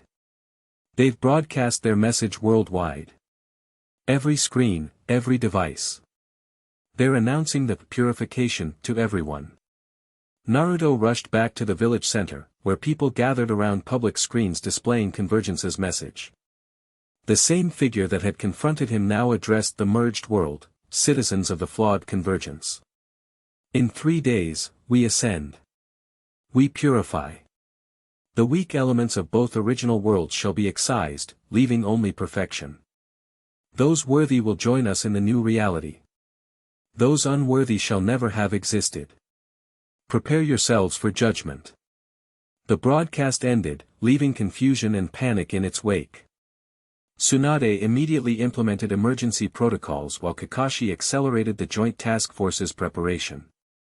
Back at their apartment, Naruto found Mai and Mana already packing essential gear. We're moving up the timeline, Mai announced. Infiltration team leaves tonight. Convergence is forcing our hand, Mana added, securing scrolls containing magical countermeasures. With hostages and public threats, they're creating the fear and chaos they need for their ritual. Fear empowers shadow magic, Naruto understood. And destabilizes chakra networks. Perfect conditions for manipulating reality. They joined the expanded tactical meeting at Hokage Tower, where ninja and duelists had gathered. Sasuke provided intelligence on the fortress's structure based on Sharingan analysis of the broadcast. Kaiba contributed technological countermeasures designed to disrupt both shadow magic and chakra manipulation. The plan took shape, a 3-pronged assault. Team 1 would create a diversion at the fortress's main entrance. Team 2 would infiltrate from above, targeting the fortress's power sources. Team 3, consisting of Naruto, Mai, Mana, Kaiba, and Sasuke, would enter through a dimensional weakness Mana had identified, heading directly for the ritual chamber to rescue the hostages and stop the ceremony. The items stay secured until absolutely necessary, Kakashi instructed. Convergence has demonstrated the ability to track their energy signatures. Agreed, Naruto nodded, though the puzzle remained around his neck. But the puzzle stays with me. I need its power to navigate dimensional spaces. As the meeting concluded and teams dispersed to finalize preparations, Kaiba approached Naruto privately. I don't believe in destiny or magic, he stated flatly. But I acknowledge results. Whatever power those items contain, whatever your connection to them, use it to save my brother. I will, Naruto promised. Konohamaru too. Kaiba nodded stiffly. One more thing. Their leader, the one calling himself Convergence. My analysis suggests he's not an individual at all, but a gestalt entity. Multiple consciousnesses merged into one form. That explains the weird echo in his voice, Naruto realized. Any idea who's part of this merger? Based on speech patterns and visual cues, I've identified elements of darts from Doma, Merrick Ishtar's dark personality, and at least 2 Akatsuki members. Kaiba's expression darkened. A perfect storm of megalomaniacs. Great, Naruto sighed. Just what we needed. Their departure was scheduled for midnight. In the hours before, Naruto, Mai, and Mana returned home to center themselves and prepare the Millennium items for transport. As Naruto carefully packed the items into a specially designed container, he noticed they were unusually active, almost eager. They want to come, he realized. They want to face whatever Convergence has planned. They're responding to the threat against the world they protect, Mana observed. Just like us. Mai, checking her customized dual disc one last time, paused. Before we go rushing off to save the world again, can we address the elephant in the room? Naruto and Mana looked at her questioningly. Us, Mai clarified. This thing between the three of us. If we're potentially facing reality-ending danger, maybe we should actually talk about what we're fighting for. The directness was pure Mai, cutting through ambiguity with characteristic boldness. Naruto set down the container of items. You're right. We've been figuring things out as we go. And I've been afraid to ask questions, Mana admitted. In my original form as Dark Magician Girl, I never needed to understand human relationships. Now. She gestured between them. This matters to me. You both matter. So we're doing this now? Naruto asked, a slight smile forming. Defining our relationship while preparing to infiltrate an interdimensional fortress? Perfect timing if you ask me, Mai replied with a wink. Nothing like potential doom to clarify priorities. Naruto took both their hands. Then let's clarify. I care about both of you. Differently, but equally intensely. What's been happening between us feels right in a way I can't fully explain. The merger changed everything, Mana squeezed his hand. Including what's possible for relationships. What might have been strange or impossible in either original world feels natural here. I've never been good at sharing, Mai admitted with characteristic honesty. But this doesn't feel like compromise. It feels like completion. So we're really doing this? Naruto looked between them. The three of us, together. Looks that way, puzzle boy, Mai leaned forward, kissing him briefly before turning to Mana. After a moment's hesitation, she gently kissed the magician as well. Any objections? Mana's eyes widened in surprise before a smile bloomed across her face. None whatsoever. The moment was interrupted by Naruto's communicator signaling. Kakashi's voice came through, teams are in position. Time to move. Reality clarified, priorities set, the three gathered their equipment. The container of Millennium items secured on Naruto's back, they headed to the rendezvous point. The infiltration began under cover of darkness. Team 1, led by Kakashi, launched their diversion at the fortress's main entrance, a spectacular display of jutsu and dual monster attacks that drew Convergence's outer defenses. Team 2, commanded by Joey Wheeler and Sakura, deployed from aerial transport, targeting the fortress's external power collectors, massive structures that harvested both chakra and shadow energy from the environment. Team 3 approached from the dimensional weak point Mana had identified, a location where reality hadn't fully merged, creating a blind spot in Convergence's defenses. Using the puzzle's power, Naruto opened a pathway directly into the lower levels of the fortress. We're in, he confirmed via secure comm channel. Proceeding to objective. The fortress interior was a disturbing blend of architectures, Akatsuki cave systems merged with Doma's Atlantean technology, creating labyrinthine passages that seemed to shift when not directly observed. Classic Shadow Realm manipulation, Mana whispered as they navigated the corridors. The spaces aren't fixed. They respond to expectation and fear. Focus on our destination, Sasuke advised, Sharingan active to pierce the illusions. Don't let the environment dictate your perception. Kaiba consulted a holographic map projected from his modified dual disc. Thermal scanning indicates multiple life signs 2 levels up. That's where they're holding the hostages. And the ritual chamber is directly above that, Naruto added, the puzzle guiding his intuition. They're gathering energy at the fortress's peak. They encountered their first resistance at a junction where multiple corridors converged. Guards wearing masks that combined Umbu designs with rare hunter aesthetics attacked from all sides. Wielding weapons enhanced with shadow magic. I've got this, Mai stepped forward, activating her dual disc. Harpai Lady Sisters, defensive formation. The 3 winged warriors materialized instantly, now fully corporeal in this merged reality. They engaged the guards with tactical precision while the team pressed forward. "Leave some for us," Naruto grinned, forming a Rasengan that swirled with golden energy from the puzzle. The skirmish ended quickly. These weren't Convergence's elite forces, just outer ring security. The team pressed onward, ascending through increasingly strange architecture. Gravity shifted unpredictably. Doorways sometimes led to different locations than expected.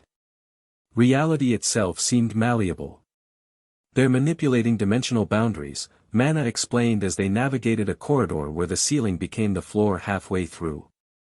"Drawing power from the cosmic alignment that's approaching. Can you counter it?" Kaiba demanded, clearly uncomfortable with the physics-defying environment. "Not entirely," Mana created magical platforms that stabilized their path temporarily. "But I can create localized normality." They reached the hostage level, finding it surprisingly unguarded. In a circular chamber, energy fields contained not just Makuba and Konohamaru, but dozens of other prisoners, some Naruto recognized from both original worlds.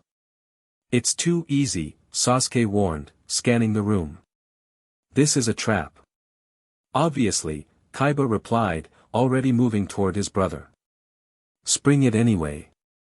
The moment Kaiba touched the energy field containing Makuba, all the containment systems activated simultaneously.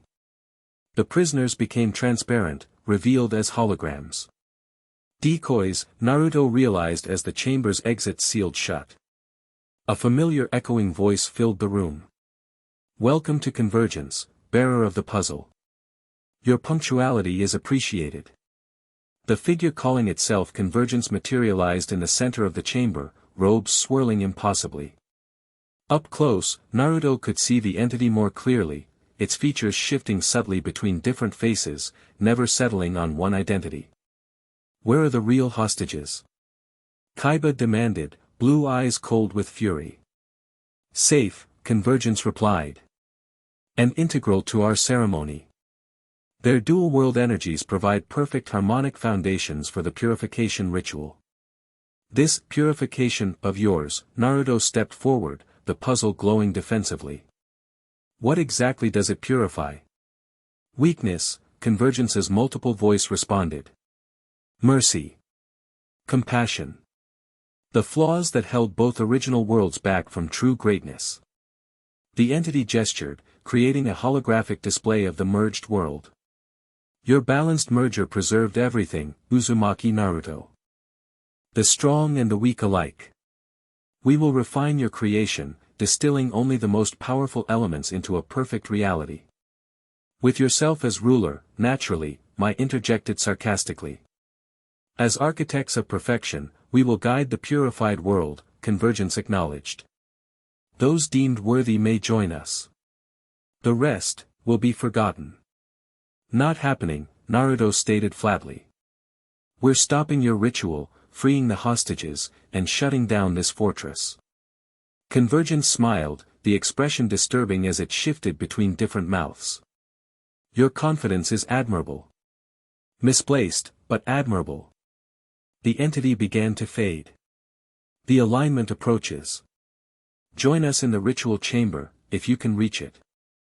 As Convergence vanished, the chamber transformed. Walls became transparent, revealing that they stood in a massive vertical shaft that extended up to the fortress peak and down into darkness. Platforms began to materialize and dissolve randomly throughout the space, creating an ever-changing vertical maze. "They're stalling us," Sasuke observed. "Keeping us occupied while the ritual preparations continue." "Then we don't play their game," Naruto touched the puzzle, channeling both chakra and shadow energy. "Mana, can you locate the ritual chamber precisely?" Mana closed her eyes, her staff glowing as she sensed the energies flowing through the fortress. "Yes. It's at the apex, where dimensional boundaries are thinnest." "Kaiba, where are the hostages?"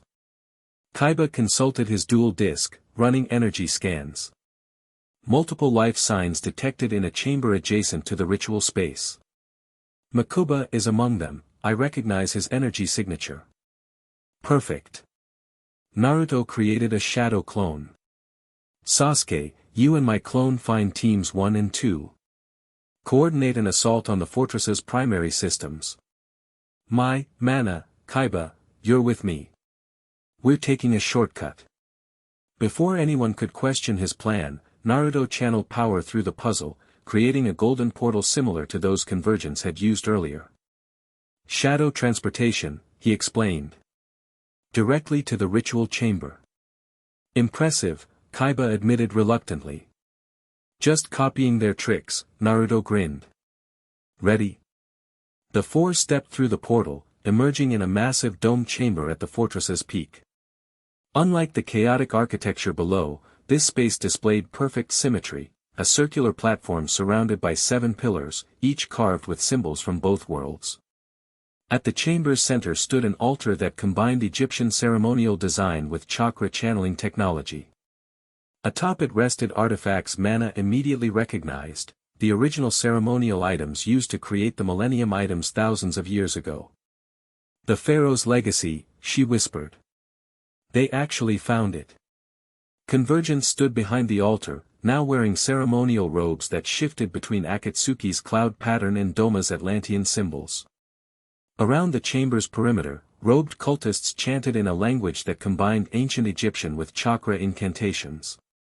Most disturbing were the 7 crystal containment fields positioned between the pillars. Each held a person connected to either the original Millennium items or significant chakra legacy. Makuba and Konohamaru occupied 2. The others contained individuals Naruto recognized from both worlds, Ishizu Ishtar, Maximilian Pegasus, and others with powerful connections to the original power systems. Right on time, Convergence greeted them. The cosmic alignment approaches. In moments, the purification begins. Release them, Naruto demanded, the puzzle blazing with golden light. They are not harmed, Convergence replied. Merely serving as anchors, living connections to the original worlds. Their presence stabilizes the ritual. Mai activated her dual disc. Let them go, or we'll show you some purification of our own. Convergence laughed, the sound eerily multiplied. Your bravado is entertaining, but futile. The ritual has already begun. Indeed, energy had started flowing from the hostages into the ceremonial artifacts on the altar. Above them, the dome had become transparent, revealing a sky where stars were aligning into a specific configuration. The Millennium items, Convergence extended a hand toward Naruto. Surrender them now, and I permit you to witness the birth of perfection. Resist, and be erased with the impurities. Not gonna happen, Naruto removed the container from his back, but instead of surrendering it, he opened it, revealing the evolved Millennium items. These don't belong to you. They're part of the balanced world, the real perfection. Foolish sentiment, Convergence sighed. Then we take them by force. The entity gestured, and the cultists abandoned their chanting to attack. They moved with unnatural coordination, wielding weapons that channeled both shadow magic and chakra. Keep them busy. Naruto called to Mai and Kaiba. Mana, help me reach the hostages. Mai's harpies materialized instantly, engaging cultists with aerial attacks. Kaiba, surprisingly effective in combat, combined martial techniques with support from Blue Eye's White Dragon, which he summoned through his specialized dual disc. Naruto and Mana fought their way toward the containment fields, the puzzle's energy creating a protective barrier around them. As they reached the first field containing Konohamaru, Mana began a counterspell to deactivate it. Hurry! Naruto urged, defending against cultists with Rasengan enhanced by the puzzle's power. These fields are complex, Mana's hands glowed with magical symbols. They're not just physical restraints, they're binding the hostages' souls to the ritual. Convergence, observing from the altar, smiled coldly. The fields cannot be broken without killing the occupants. Their life force is now integral to the ritual structure. The cosmic alignment visible through the transparent dome had nearly reached its peak. Energy pulsed more intensely from the hostages to the artifacts, which had begun to glow with ominous power. We're out of time. Kaiba shouted, fighting his way toward his brother's containment field. Whatever you're planning, Naruto, do it now. Naruto looked from the hostages to the evolved Millennium items, a desperate plan forming. The puzzle had been trying to tell him something for weeks, showing him the configuration, guiding him toward understanding. Now, facing Convergence's ritual, he finally grasped what was needed. Mana, he called. The items aren't just tools or weapons. They're keys. Understanding dawned in her eyes. Keys to the boundaries between worlds. Exactly. Naruto opened the container fully. The original ritual used sacrifice to create the items. Our ritual will use harmony instead. He arranged the items in the formation they had shown him that morning, 2 interlocking triangles with the puzzle at the center. As they settled into position, they began to glow more intensely, resonating with each other. What are you doing? Convergence demanded, actual concern entering its multiplied voice. Completing what you interrupted, Naruto replied. The item's true evolution. He channeled chakra through the puzzle, connecting to all 7 items simultaneously. The sensation was overwhelming, 7 distinct energies flowing through him, each with its own consciousness, purpose, and power. Impossible, Convergence whispered. No single bearer can channel all 7 items. I'm not channeling them, Naruto corrected, his body beginning to glow with golden light. I'm uniting with them. The items rose into the air, orbiting Naruto in an accelerating spiral. As they picked up speed, they transformed, becoming streams of pure golden energy that flowed into the puzzle at his chest. The puzzle itself expanded, its design changing to incorporate elements from all 7 items. Naruto's appearance transformed. His clothing shifted to a blend of his orange-black outfit and ceremonial garb reminiscent of ancient Egypt. His eyes glowed with the same golden light as the merged items, and the symbol of the Millennium Eye appeared briefly on his forehead. The final evolution, Mana breathed. The 7 becoming one. Convergence abandoned the altar, lunging toward Naruto with inhuman speed. You cannot interrupt the purification. Reality must be perfected. Naruto raised a hand, and Convergence froze mid-motion, held in place by golden energy. You misunderstand perfection, Naruto's voice resonated with power, though remained distinctly his own. True perfection isn't eliminating differences or weaknesses, it's harmony between all elements. With his free hand, Naruto gestured toward the hostages. The containment field shimmered, then transformed from imprisoning crystals to protective bubbles that severed their connection to Convergence's ritual. The cosmic alignment reaches its peak. Convergence struggled against the golden restraints. The purification cannot be stopped. You're right about one thing, Naruto agreed. A transformation is coming. Just not the one you planned. He rose into the air, the merged millennium symbol at his chest pulsing with increasing brilliance. Above, through the transparent dome, the cosmic alignment reached perfect formation, stars and planets from both original realities perfectly aligned. Now, Naruto channeled the combined power of all 7 items, directing it upward into the alignment. Golden energy erupted from him in a massive column, piercing the dome and connecting with the cosmic forces above. The entire fortress shook as reality itself responded to this new power, not domination, not separation, but true harmony. Convergence howled in fury and disbelief as its ritual was co-opted, transformed from purification to harmonization. The ceremonial artifacts on the altar dissolved into pure energy that joined Naruto's golden column. Throughout the merged world, people watched in awe as the sky filled with golden light. The unstable elements of the merger, places where reality still flickered between states or physics behaved unpredictably, began to settle, finding their natural balanced form. In the ritual chamber, Mai, Kaiba, and Mana watched as Naruto channeled power beyond anything they'd witnessed before. His body was barely visible now, transformed into a nexus of golden energy that connected the merged world to the cosmic forces reshaping it. He's stabilizing everything, Mana realized, sensing the changes rippling outward. Not just here, everywhere. The protective bubbles around the hostages dissolved as the danger passed, freeing them. Kaiba immediately rushed to Makuba, while Mana checked on the others. All were disoriented but unharmed. Convergence, still restrained by golden energy, began to destabilize, the Gestalt entity separating back into its component consciousnesses. The merged form dissolved, revealing glimpses of the individuals who had been forced together, Darts, Merrick's dark half, fragments of Akatsuki members, all briefly visible before fading like mist in sunlight. He's purifying them, Mai realized. Freeing them from the forced merger. The golden column began to diminish as the cosmic alignment passed its peak. Naruto descended slowly, the glow around him fading. When his feet touched the ground, the light receded entirely, revealing him changed but intact. The Millennium symbol remained on his chest, but smaller, more integrated with his natural appearance.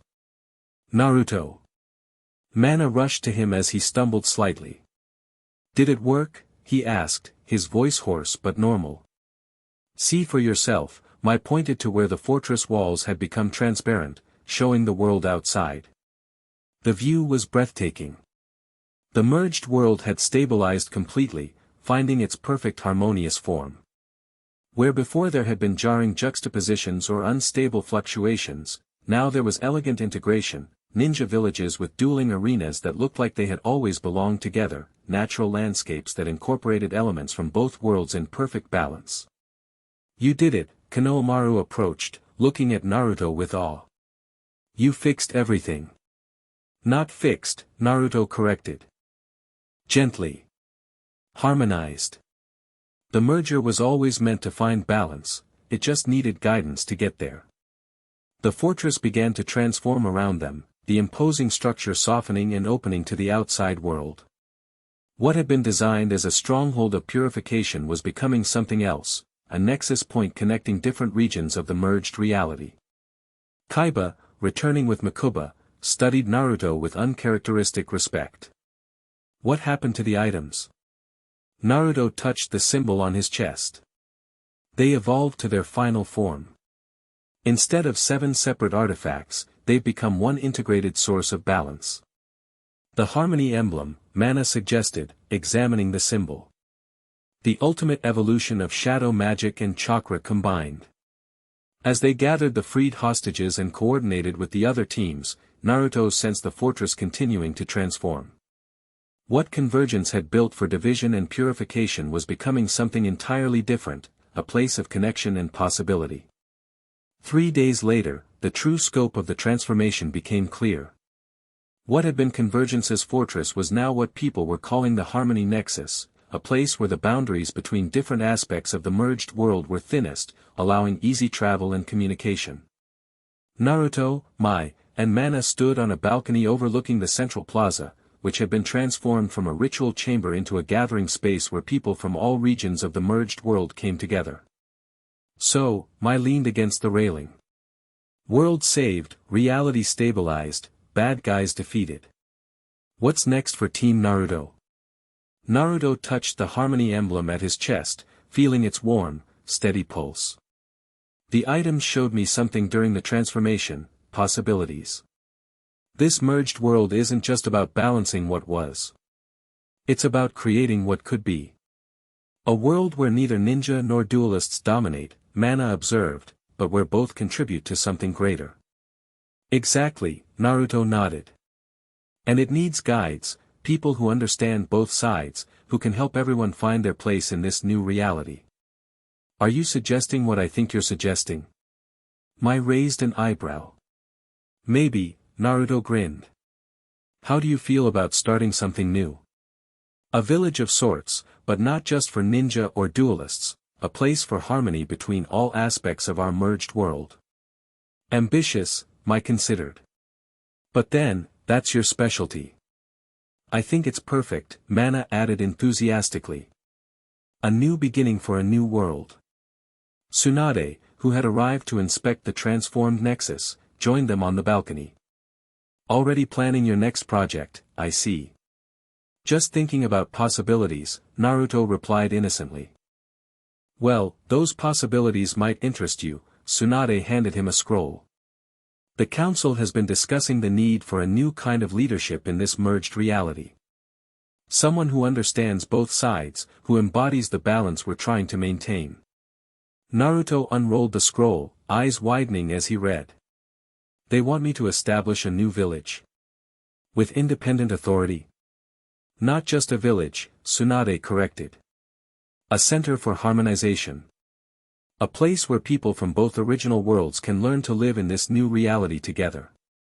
She glanced at the harmony emblem. Those artifacts chose you for a reason, Naruto.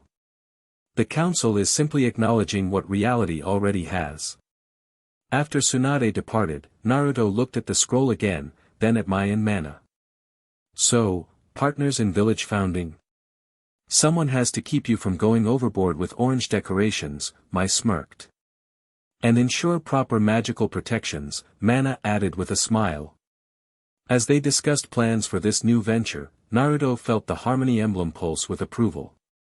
What had begun with finding a single golden puzzle in the forest of death had led to this moment, three people from different worlds, united by extraordinary circumstances, now planning a future together in a reality they had helped shape. 1 month later, construction began on Harmony Village in a location where the geographical features of both original worlds created a natural nexus of energy. Naruto, with his unique connection to both shadow magic and chakra, designed systems that allowed practitioners of both to work together harmoniously. Mai established a training academy that taught strategic thinking applicable to both dueling and ninja arts, while Mana created a research center studying the integration of the two power systems. Together, they built something that hadn't existed in either original world, a true bridge between different ways of being. Their relationship deepened as they worked, the initial attraction maturing into something more profound.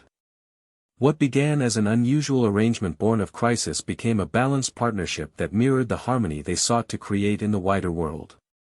On the evening of Harmony Village's official opening, Naruto stood with Mai and Mana on the balcony of their new home, overlooking the settlement that already bustled with activity.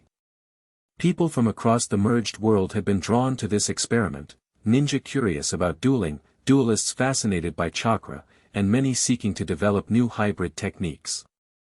Not bad for a few months' work, Mai observed, slipping her hand into Naruto's. Just the beginning, Mana added from his other side, her head resting against his shoulder. Naruto touched the harmony emblem, which pulsed with gentle light. The items chose this path. They wanted balance all along. And they chose you to create it, Mai pointed out. They chose us, Naruto corrected. I couldn't have done any of this alone. As night fell over Harmony Village, lights illuminated paths that combined ninja village functionality with duelist world aesthetics. In the central plaza, a monument had been erected, not to any individual, but to the concept of balance itself, incorporating symbols from both original worlds. So what's next? Mana asked, looking up at the stars that now followed consistent patterns across a stable sky. Living, Naruto replied simply. Building something that lasts. Facing whatever new challenges come together. The harmony emblem glowed softly in agreement, a constant reminder that the greatest power comes not from domination or separation, but from balance, the perfect harmony of different elements creating something stronger than either could be alone. In the distance, a shooting star traced a path across the sky, not a harbinger of disaster or cosmic alignment, but simply a beautiful moment in a world now at peace with its dual nature. I could get used to this, Mai murmured. You already have, Naruto smiled, drawing both women closer as they watched their new beginning unfold beneath the stars of their harmonized world. The end. Thank you for watching this video. Please be sure to subscribe to our channel and like this video.